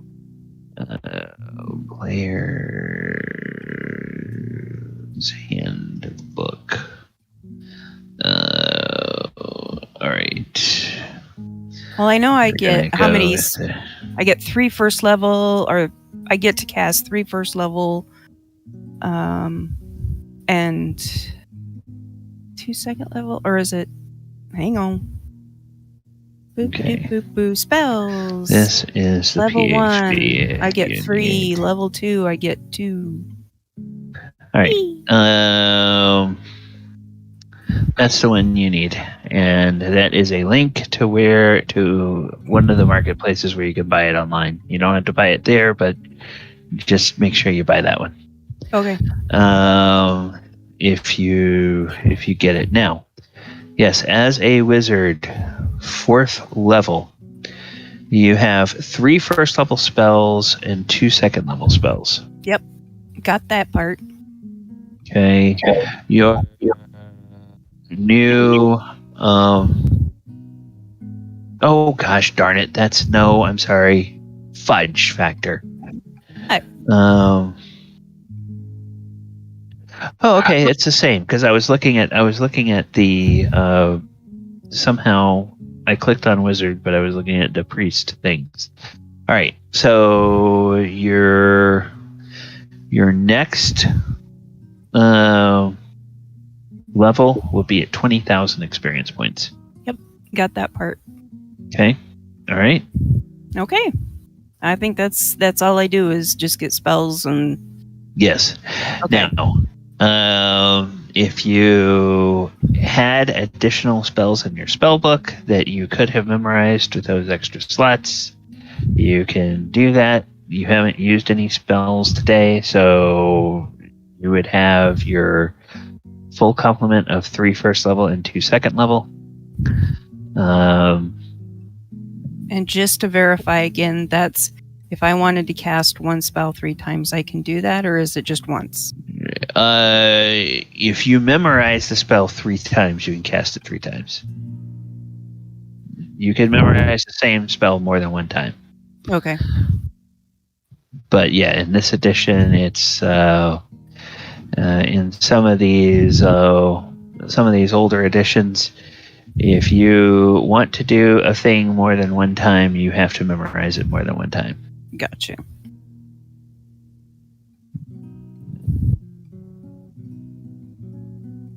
In the later editions, they finally said, "Oh, well, memorize it, and then if you have it memorized, as long as you have spell slots, you can keep casting." So, don't destroy the wizard, guys. I want a spell book. All right. I can still kill him, right? Yeah, you can kill him, just don't burn him. Okay. All right. Now that we have that done, I am going to bring us back to our map. And, all right. Let me get us back to the sounds of battle. Arr. Okay. I want to have battle sounds. There we go. All right. Okay. The wizard. Oh gosh. The wizard. I had to refresh, which means that all of my character sheets I had open, they all closed on me because I had to refresh. Stupid damn thing. Ever a whiz there was. And then this. All right. So, the wizard. He is looking like he is about to cast another spell. Let us see what he wants to do. All right. He is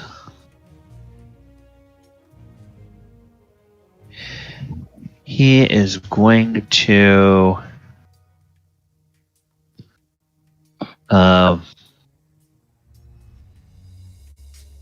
yeah, he's going to do this one. All right. May I make my interrupting attack? You can make your interrupting attack, yes. All right, so I've got the battle axe and the shield. Here's the battle axe. Didn't work. Let's see if the shield works.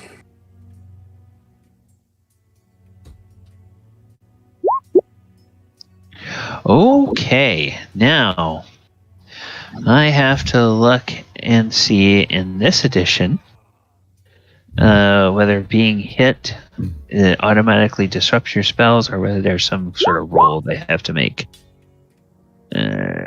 So combat.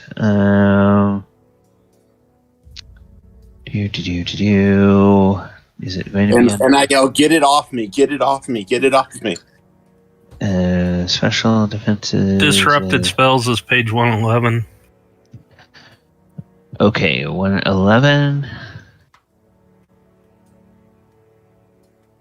Let's see. Aha, casting spell. Once casting is begun, carries when it stands still, cast not be accomplished while. Okay, okay. During a round, caster cannot move to dodge attacks, therefore no AC benefit. Okay. Furthermore, if the spellcaster is struck by a weapon or fails to make a saving throw before the spell is cast, the caster's concentration is disrupted. All right, so in this edition, it's an automatic failure, which you hit him, and he just glares at you. So go ahead and roll the damage if you haven't done. Oh, you already have. So that's 4 damage. And he says, "Why, you insolent dwarf!" And he I said I nearly don't understand common. In common. Yeah.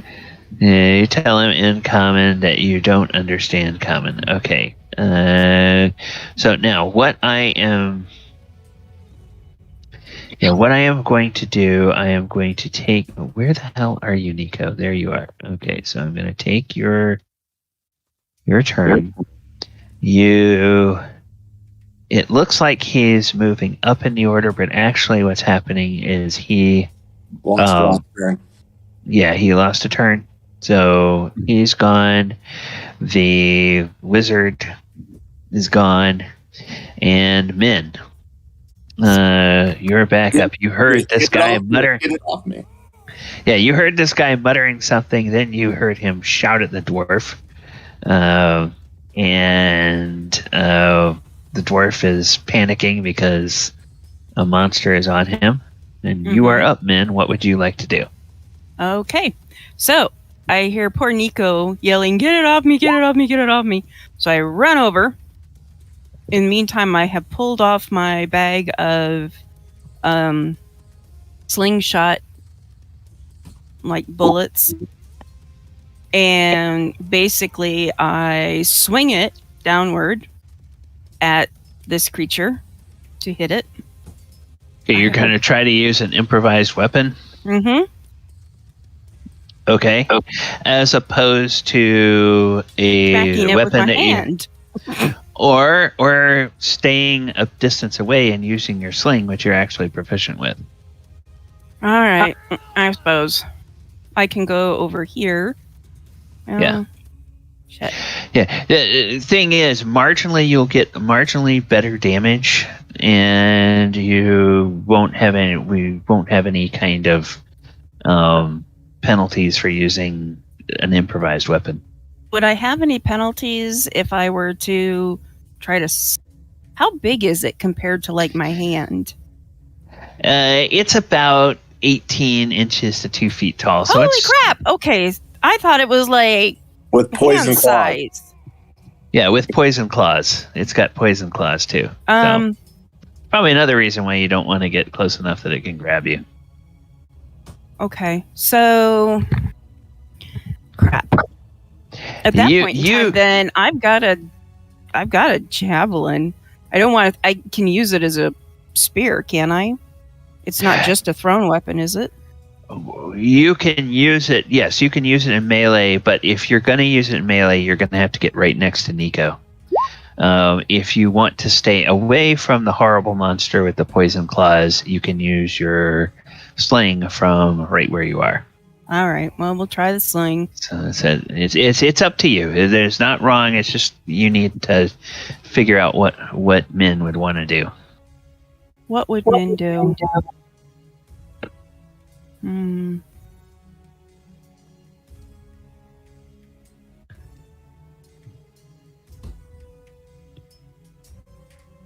Honestly, I would just. Hey. Honestly, I'm going to use the javelin just because All right. can. Okay. It's the same. Yep. It's the same right hit there, and. All right. So, wish me luck. Oh, AC of 1. Ooh, that's it. You're gonna have to use that javelin more often. That hits. So go ahead and roll some damage. 6 damage. All right, now let me take a quick peek. What is your speed, Min? Sure. Yeah. What is your speed? On your character sheet. Movement, it should be under the tracker. Tracker. Speed. Info tracker. And then Tracker. I apologize. I'm looking for it. There's so many numbers. Yeah, if one of you other guys find it, tell her which tab it's under. It's under. Where it They is. said it's under info tracker, but Okay. It is, and then if you scroll down, you'll see movement, and then click on basic. Oh. Advanced, And then mounts, base. flying. half elf is 12. Okay. All right. So you're gonna stay there. Or are you going to move back away from? Did I kill it or Nope, you didn't kill Okay. it. You hit it. You heard it, but you didn't kill it. Okay. So there was no ability to leave it stuck in the stupid thing and knock Nope. it off? Nope. Okay. I will just move back one. Okay. As you do, because it has a faster speed than you, it will rake its horrible, horrible claws at you. Crap, I forgot that attack of opportunity. Damn. And it will hit an armor class 10, and so it misses you. Miss! Yep. All right. Anything else, men? Can't really do much else. So Okay. All right. Talon, you are up. Well, I think it's time to stab the wizard again. Okay. We're off to stab the wizard. Nerd. The horrible wizard. No! Ooh, that's nice. Nice. Go ahead and roll some damage there. 3 damage. All right. The wizard looks across and says, Smigmal, I think about getting out of here. And the half-orc says, oh. And just sort of growls and grunts. Was there anything else you wanted to do, Nico? You mean Talon? Talon, I'm sorry. Roll call. No, I'm just smiling at the guy because I'm just happy. Okay. All right. The mercenary leader looks over at Grayson and says, don't let her get away if you can help it. And he will then attack with... and you guys can tell that you have the half, or those of you fighting the half-orc can tell that you have her bloodied. So he will swing. Oh, armor class -5. My goodness. What is going on with these attacks? Everybody is hitting 4. Okay. 4 points of damage. I take 4, right? Oh, and this is his round where he gets 2 attacks. So I'm going to minus 4 hit points, so I'm down to 12. no, wait a minute. Wait, what the hell? No, I didn't take your hit points off. I took her hit points off. Oh. You don't get attacked. It's your ally attacking the half-orc. So let's see. Golly, he hits again for 4 more points of damage. All right. So Nice. she is getting down there. All right, Quint, you're up. Quint doesn't want them to get away after hearing that, so he's going to come up here and he'll attack with melee weapons. Okay.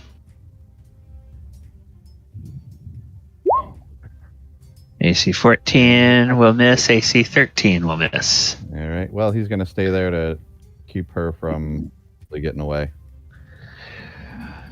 Okay.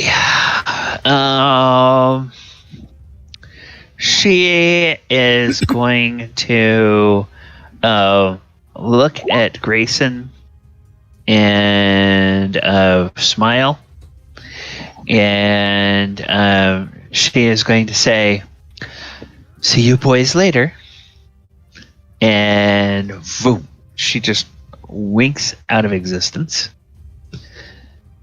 Or she appears to wink out of existence. And then now I have to look up in this edition things about movement. Grayson, do you have blind fighting? No, I don't think no. I do. Movement in melee. Okay. Who does? Archimedes. Retreat.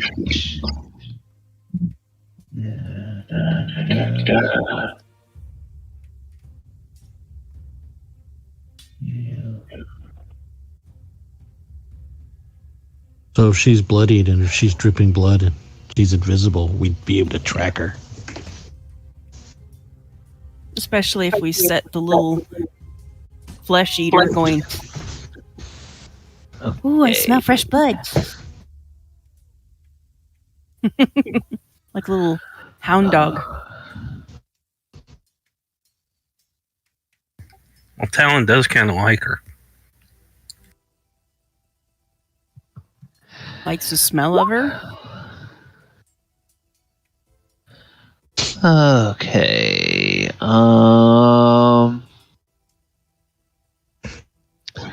What is... Yeah, there's not really a...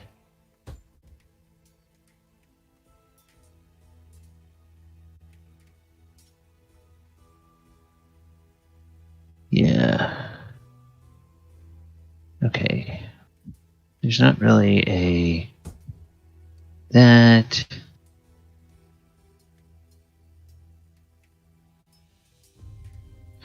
Okay, so yes, she disappears, and none of you feel something invisible press into you.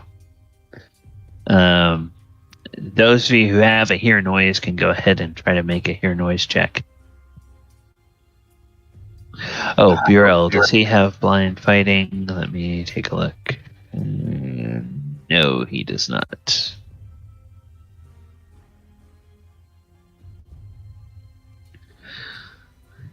Oh, Talon. Okay. You do, even over the sounds of combat, Talon, you hear some heavy footfalls going north, like they are going back into that room.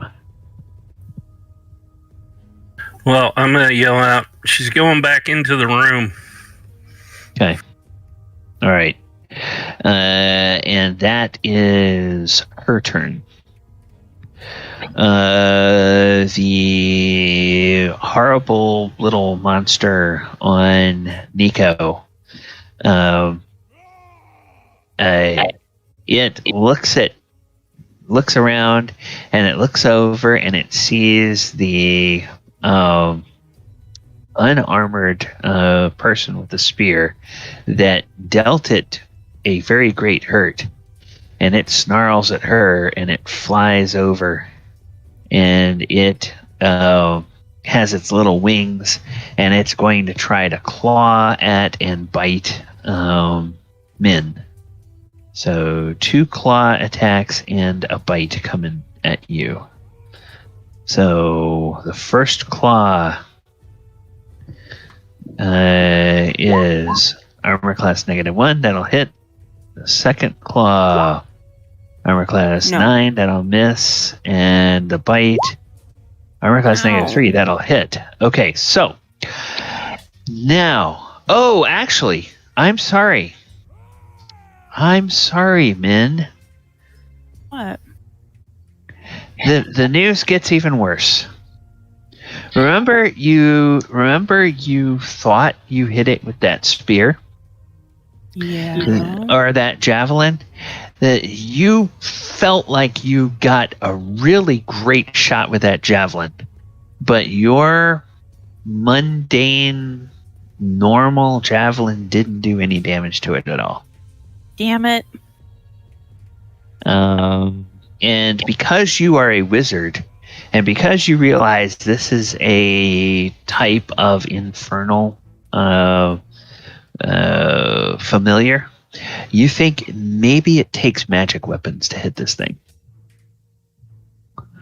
Or magical damage of some kind. So it has hit you with a claw, and basically the claws are coated in a toxin, so you need to do 1 save versus poison. In addition to taking damage from a claw. Okay, yeah, that's a failure. It's not above a 14. So, and then, so you take 2 damage from the claw and 2 damage from the, oh, I'm sorry. Ignore that second 2 damage. 3 damage from the bite. So, 2 from the claw, 3, total of 5 damage to you. And because you failed that saving throw, you lose 1 point of dexterity. Permanently? You don't know. So you're now I'm gonna put it in the little red circle on your token, putting the -1 there. And so for now, that's that, and that is the Quasit's turn. Grayson. Okay. You are up. Talon said that your enemy fled into the room, but obviously she went invisible before she fled, so... Okay, and so I can't see her at all. So I don't.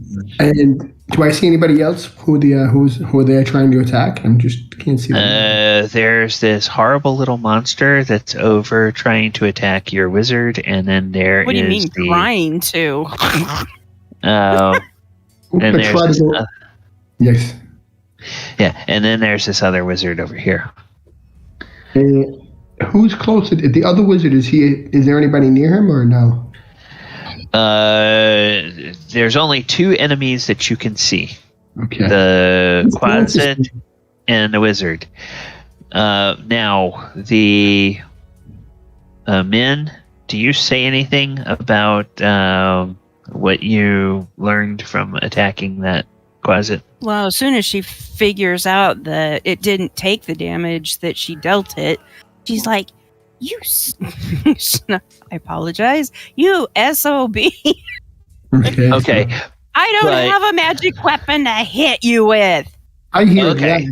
Yeah, you hear when you hear her say, "I don't have a magic weapon to hit you." I'm going to the wizard and try to attack him if I could. Yeah. So you can basically slide. Yeah, you can slide through Nico's square and get over here to attack the wizard. Okay. All right. Yeah, you need to move your token over here. So that I can't see the screen. Can you move it? Yeah, my screen blacked out. Oh, well, now can you see? Yes, now I can see, yep. Okay, all right, yeah.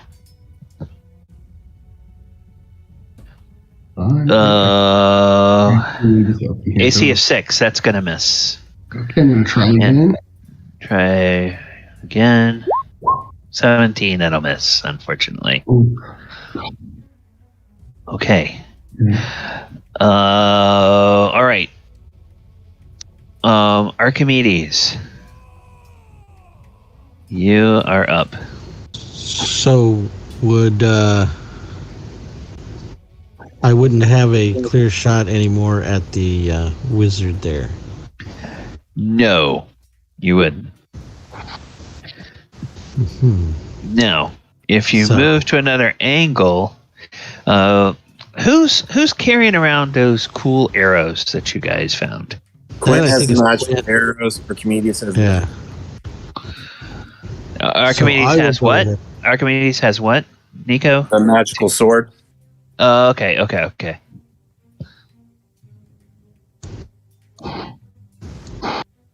Actually, both of them have magical arrows from those red ones that we found at one point. Right. Okay. Well, that's fine. I'll go ahead and attack the Quasit with the Sword. magical sword. Okay.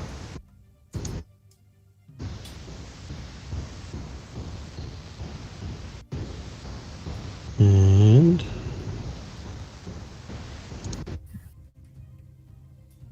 I think it's already going to add it. The 18.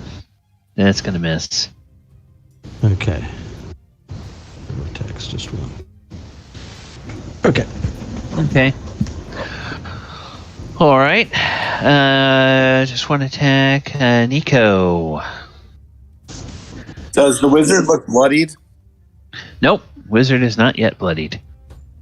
But the wizard is definitely outnumbered, and seeing the fact that you all have been able to bloody the half-orc made him a bit anxious. I'm gonna do the same thing, but I'm gonna try to disrupt the use of any magical item or spell. Okay. All right. So, he is going to. He is then going to try to cast a spell, and you can go ahead and get. Go ahead and take your. So 6 will miss with the battle axe, and 10 will miss. All right. So, what? Okay. If part of his AC is based off his dex, he loses the dex bonus from being still while doing the spell. Let me just verify his AC. Oh, so you hit a 6. All right, so his modified armor class would be a 5 instead of a 2. So you just missed him. But that's good to be aware of that, and good to take that into account. And something screwed up with this stupid spell. All right, what he is casting is I'm just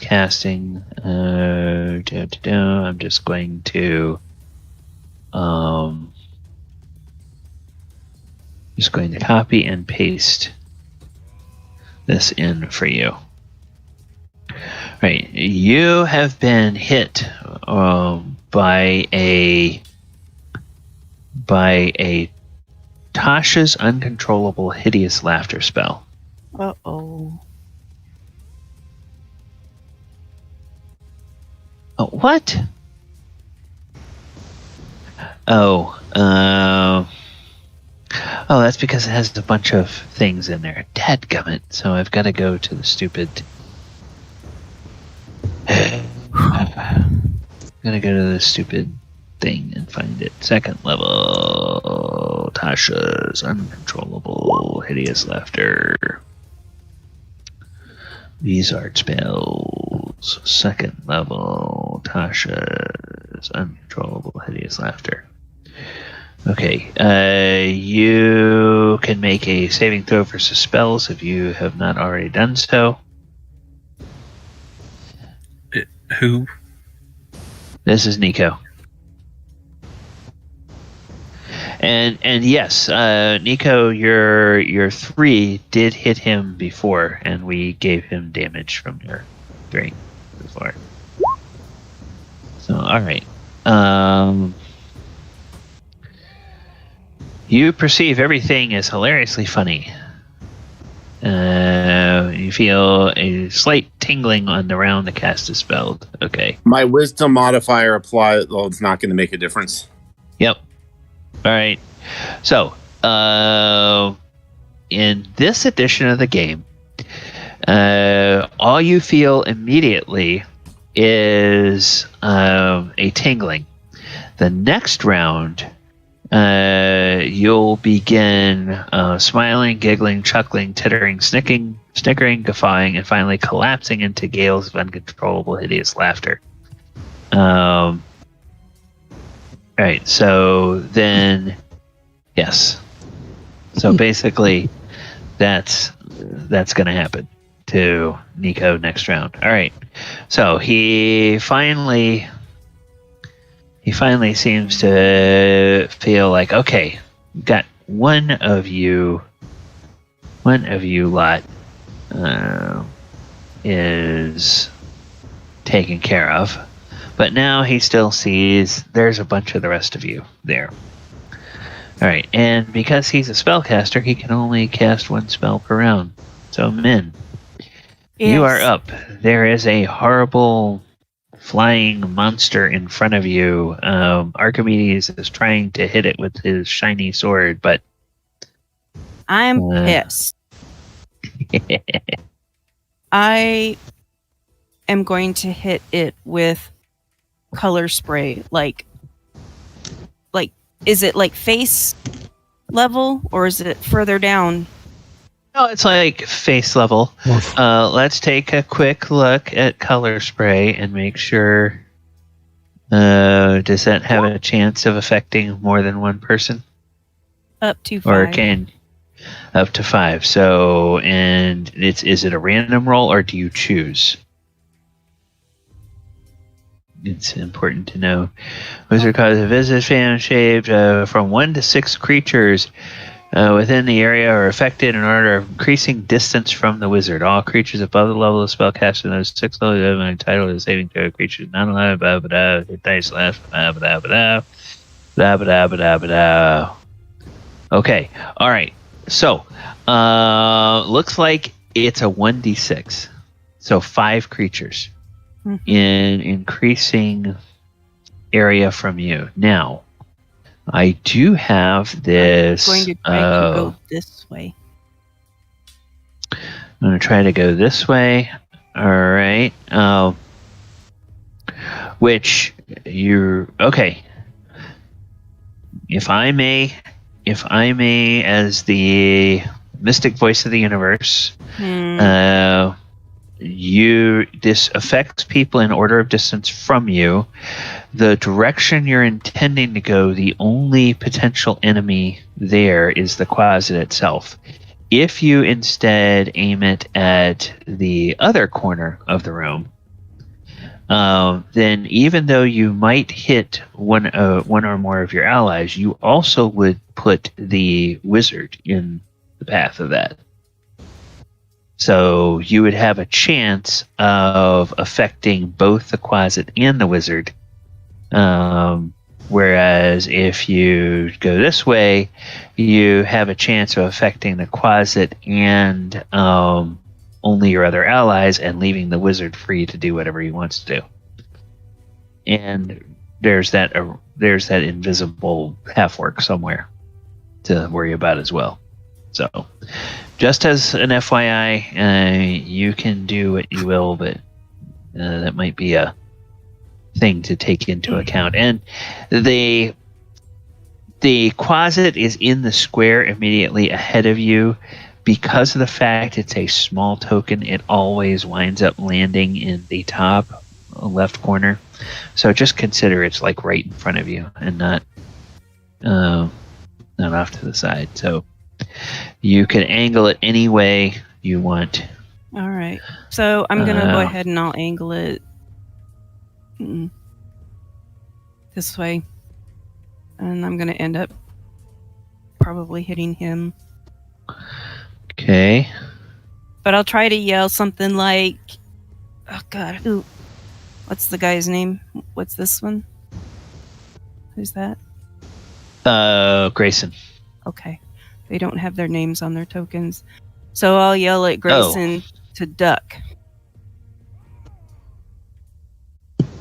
Okay. All I right. don't know if he can do a reaction. There's really not kind of a reaction here, and it's just because it's a die roll. It doesn't matter whether he ducks or not. He's still gonna have to make a. He's still gonna have to make a saving She'll throw. still yell duck at him. Yeah, you can do that. All right. And then, oops. Okay. Let me. Come on. Damn it. Yeah, you see her raise her hands, and she looks really, really pissed, and she's like, "That effing hurt!"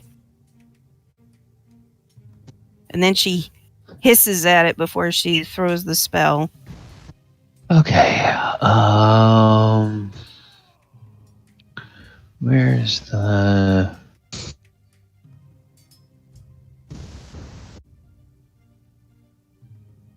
Okay, marketplace purchases, subscription says.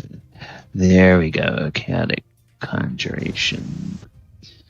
Cone. And how far does this thing extend out? It's a 15-foot cone.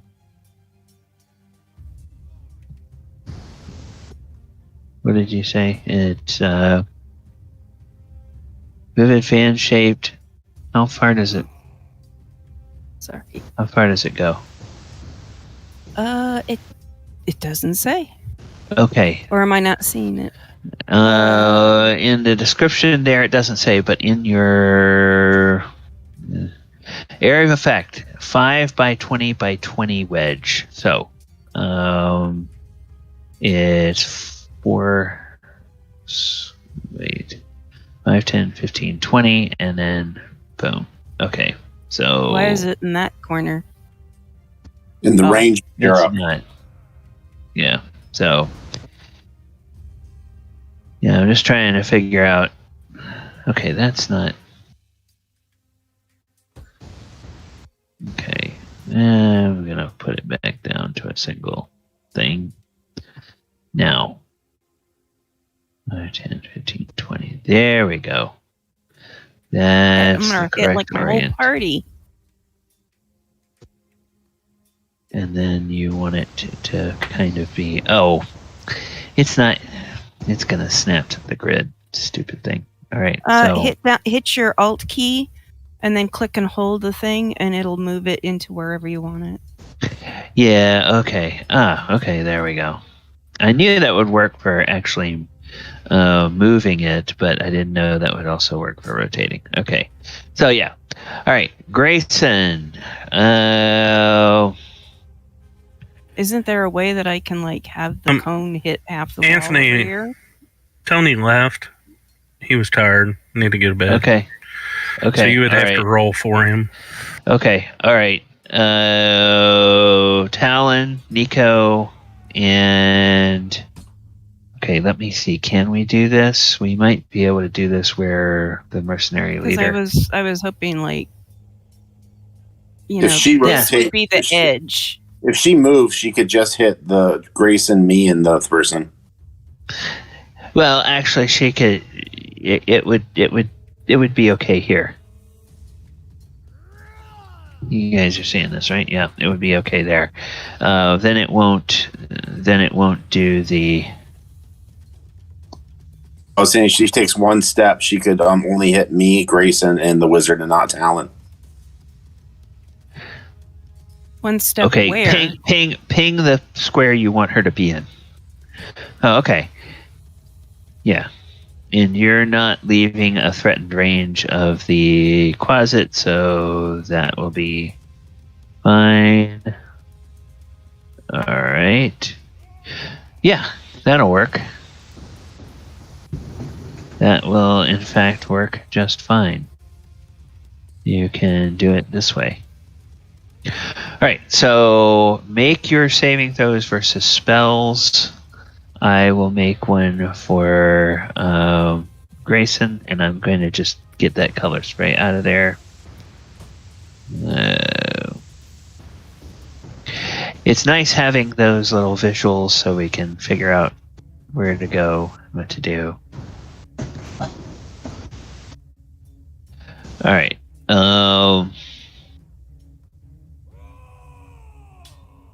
Where the hell is this? Saving throws against spells are. Are they on the first page? Tracker, standard.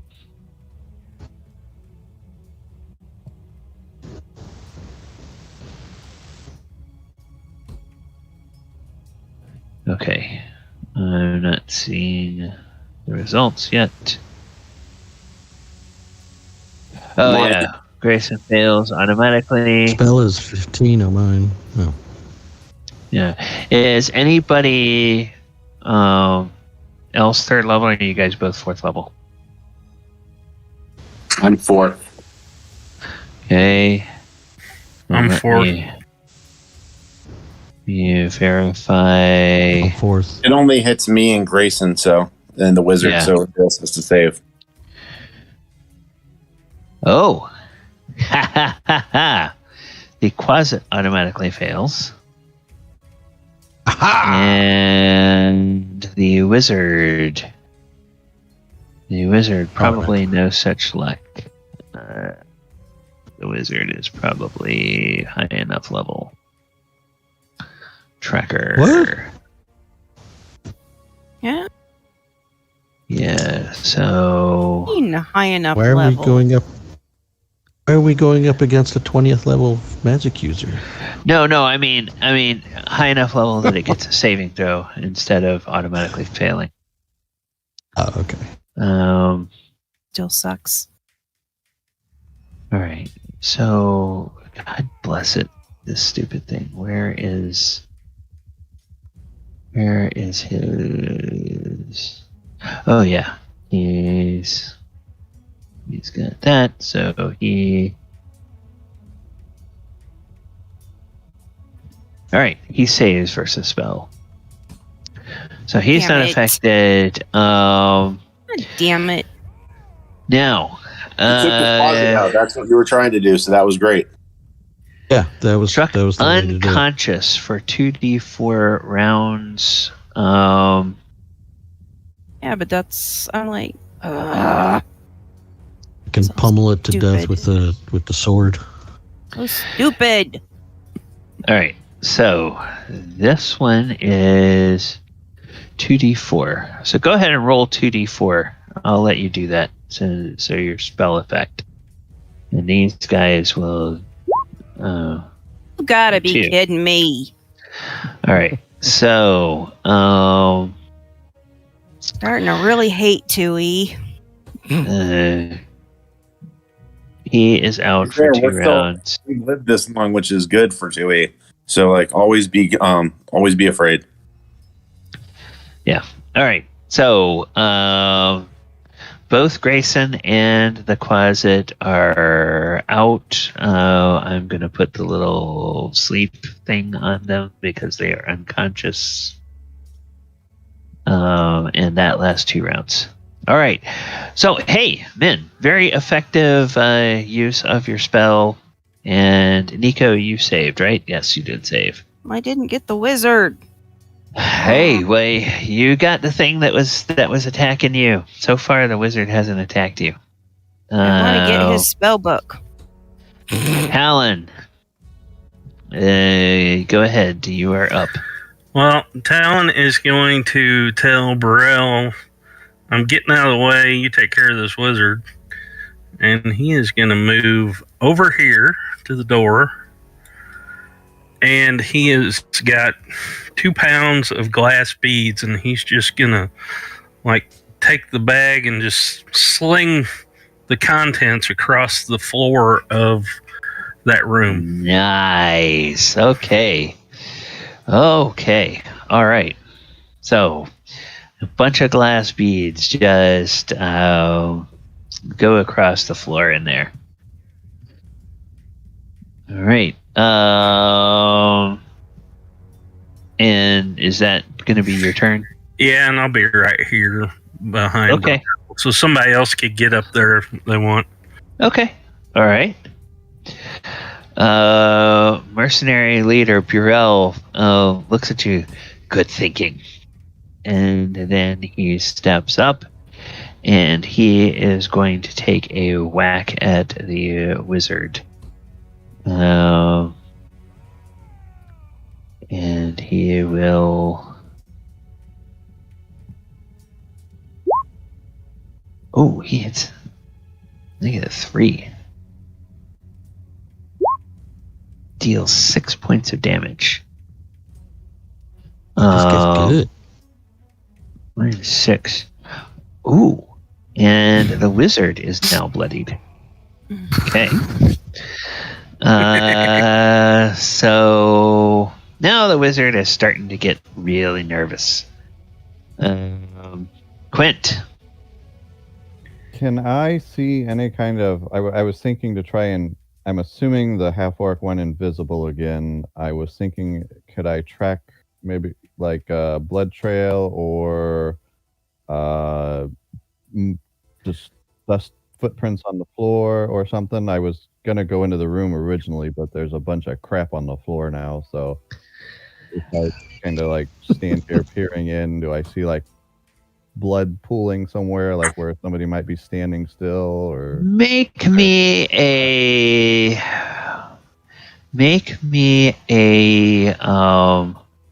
tracking check, and I have to go back to chapter 9 on no, I have to go to this one on invisibility. Okay. Okay.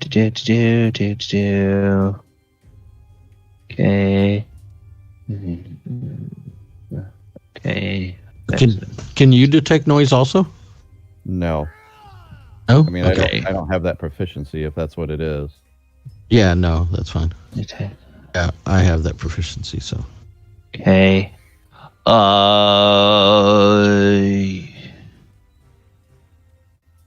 anybody bring any flour, dust? You If you said that out loud, Nico says, "Yeah." Oh, I can't say anything. I'm laughing. okay? right. 14 and 17. No. You don't notice anything. There is a penalty for tracking an invisible creature, and that Okay. penalty is -4. So if you had Okay. rolled a 13, you would have been able to tell generally where they are, but you'd still get a penalty to try to attack them, but you would know basically the square they're in. Okay, then I'm just gonna kind of stand here with Talon and kind of block the door. So hopefully that's the only way out. Okay. All right. The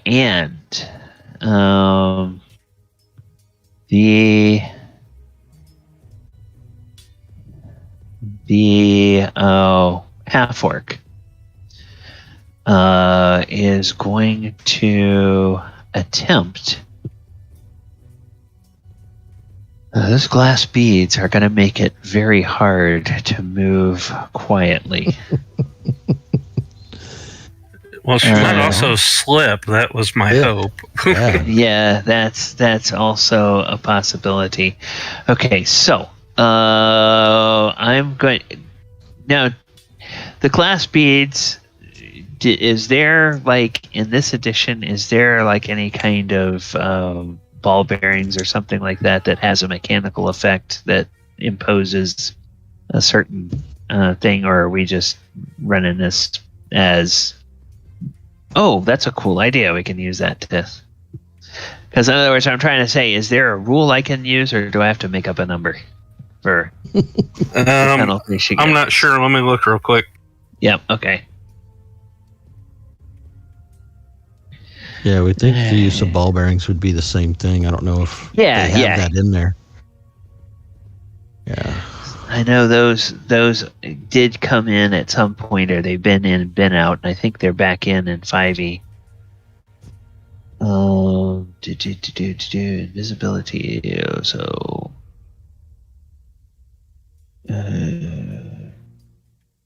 Okay. Now does... Oh, I guess I could read it.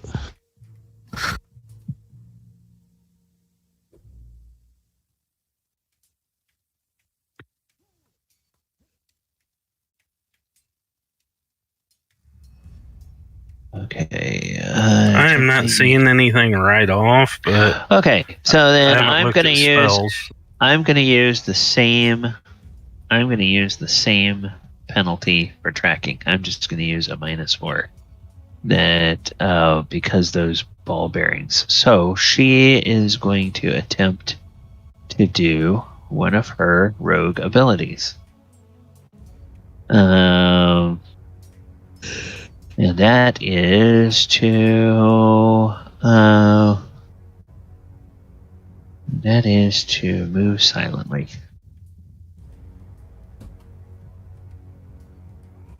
Oh, she fails anyway.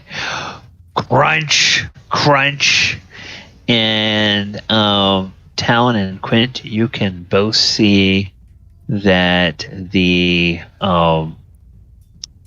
ball bearings or the beads glass beads in this square get crushed and in this square get crushed. So that tells you where she is, and then because you're looking, you can see this chest open. Okay. Yeah. So you kind of know right where she is. Did you get a range attack?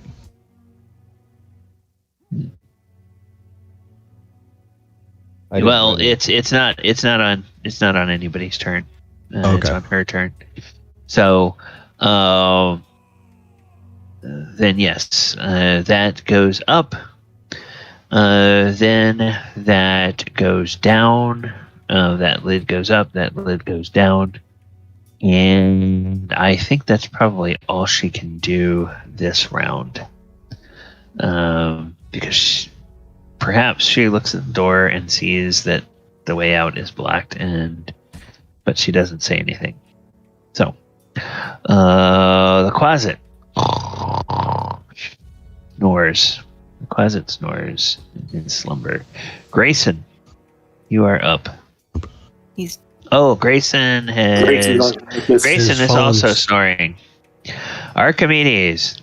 The fact that Grayson has fallen asleep means he's not blocking your view of the wizard. If you move to a spot where you don't have to shoot through Nico. Okay. Since I've already Nico's on the ground too. You made your save, didn't you? Or you failed? Not for Tasha's hideous laughter. Oh, you haven't fallen down yet. You're just feeling a tingling. You're still standing up. It's not until your turn comes around. Oh, I can still talk at this point? Yeah. You can still talk. When your turn comes around, that's when it's going to affect you. Then if we're still allowing talk... Never mind. I'm sorry. I'm struggling with the baby, so I'm going to mute myself. Okay. All right. Would I be able to hit this with the sword? Little closet deal. Yeah, and actually, because it's unconscious, it's a coup de grace with the magic sword, if you want to do that. Yes, absolutely. Okay. You coup de grace. Plus, if it's a familiar, I don't know if in this edition or anything, does it affect the caster? Oh, yeah. That is a very, very, very good point. Familiar. This is going to be our last turn of the night because we're running over a bit. So it's almost like I should keep it hostage. Like, kill your familiar if you don't stand down. Classes. Okay, mage. Oh no, it's going to be the spell, right? It's going to be the find familiar spell. Okay. Find familiar. That's where it's going to give me all the details about what happens when you lose a familiar. Okay, someone was an empathic link and separated.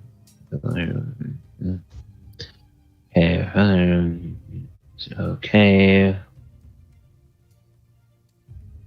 If the familiar dies, wizard must successfully roll an immediate system shock check or die. Okay. Wow. I didn't know that. That escalated quickly. Yeah. That did escalate Well, quickly. I knew they would be damaged from it. That's what I thought. I thought maybe they would take a couple hit points. But Okay. not All die. right. Yeah, so If they that's failed, going they're to be saved. his attributes, and that's a constitution, right? System shock. All right, so here's the system shock roll.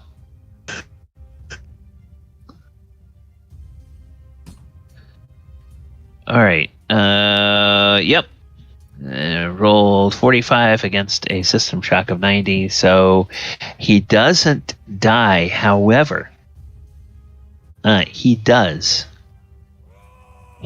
lose a point of constitution, and you can see him just kind of lurch and double over. And let me just double check. I don't think it. Yeah, loses 1 point from a constitution. There's no hit point damage. All right. So, he survives that, but he is clearly rattled at this point. And that's where we're going to end. And I'm going to put a thing onto Nico, so that we know that he is affected by this spell. All right, so everybody, thank you guys for coming and playing tonight. Viewers, thank you for hanging out. Hope you have enjoyed our session of the Saturday Night Greyhawk and our delving into the Temple of Elemental Evil. The party has, stumbled into something or other. And so now they're fighting against a leveled wizard, they're fighting against a leveled assassin of some kind, and it's generally more of a fight than they've had to date. So we will see next time how they fare with this. One thing I wanted to say, and I think if I forgot to do it at the beginning of the session, Talon. Yes. If Talon does not have inspiration at this point, go ahead and give yourself inspiration for saving the DM many hours this week.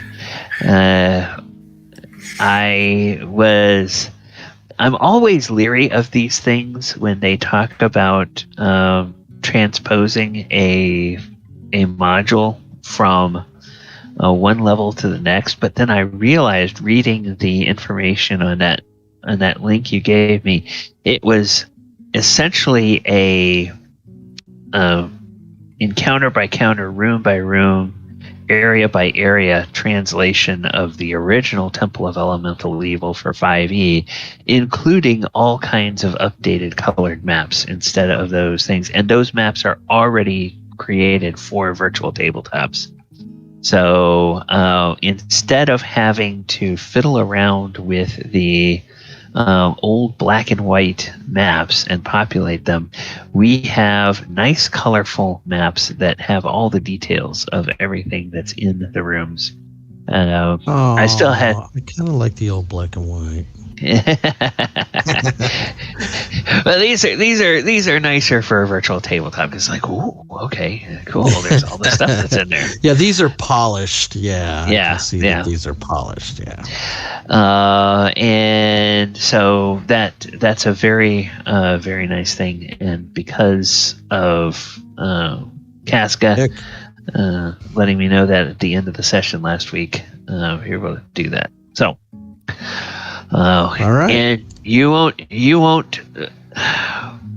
It actually turns out that to create all the monsters for this particular area, for this particular map, it took me a total of about 4 hours to create the monsters for this area. Because they're all monsters right out of the Monsters Manual for 2nd edition.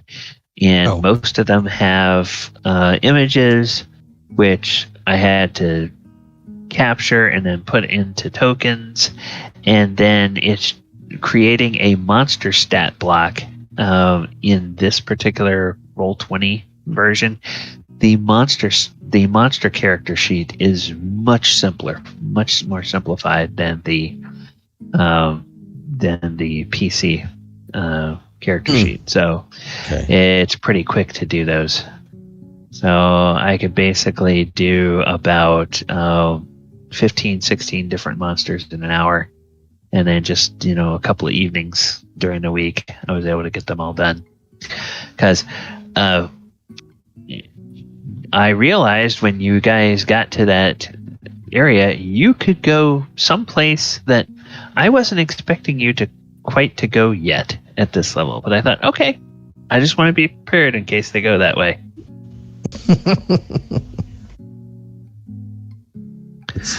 All right. That's what players do. We throw monkey wrenches into the DM's plans. Exactly.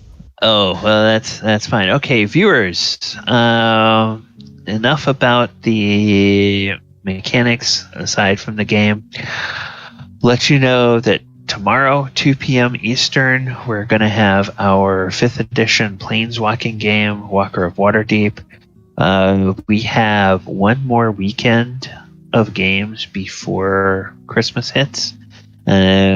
Christmas Day is 2 weeks from today, I believe. So we will not be playing that game. Or we're not playing that Saturday. And then 3 weeks from today is New Year's Day, so I don't know whether we're playing that day or not. I'm going to double check with everybody next week and then during the break to see who's traveling, who's available, and who wants to play. So we might play on New Year's Day, we might not. Then, and I also have to double check what bowl games are on, because if there's a really good game, I may not want to run a game. Well, I'll be watching it no matter what. So yeah, I'll be watching them all. Then Monday night, I'll be doing Monster Monday, and I'm choosing the Mage Hunter. That's a monster new for 5e that comes out of the brand new source book, Strixhaven. And it is a monster that they moved over from Magic the Gathering. Now, I believe, if memory serves, there was a creature called a Mage Hunter that was in earlier editions of D&D. But we'll be looking at how they created the character for D&D, sort of the translation that they did, how they made it feel like the abilities that the creature has, and then looking at some other creatures with similar abilities in D&D, so you can get ideas of how you might want to reskin this monster if you wanted to do something slightly different but use the same stat block. Then we have Thursday night, we will be doing our Sword Coast Chronicles, which is our 5th edition survey game. They are about to have a great big fight with people who have captured a Storm Giant King on Thursday night. So they will get started with a battle. So that should be kind of fun. And players, we will be back next Saturday for another edition of Greyhawk Saturday Night, or Saturday Night Greyhawk. Does anybody have anything coming up this week between now and next Thursday they want the stream to know about?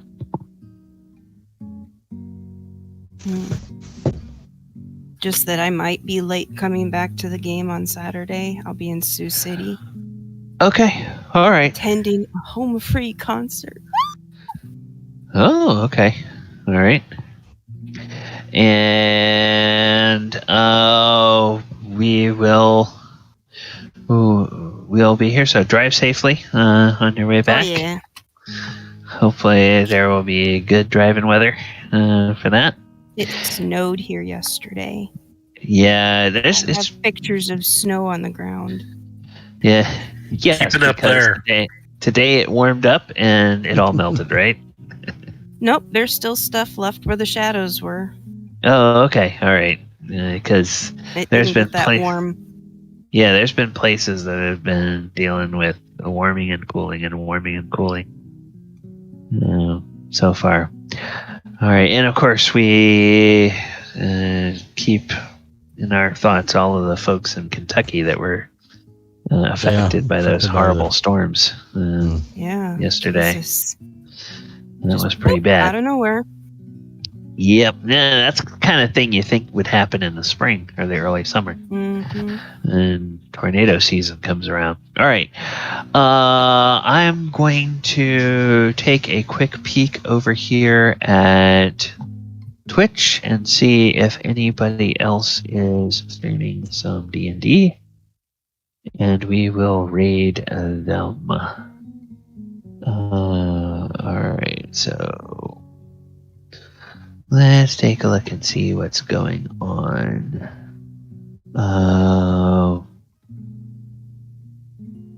Okay, let's raid BrawnCon.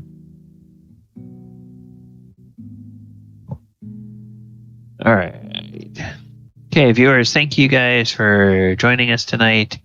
Take care. Have a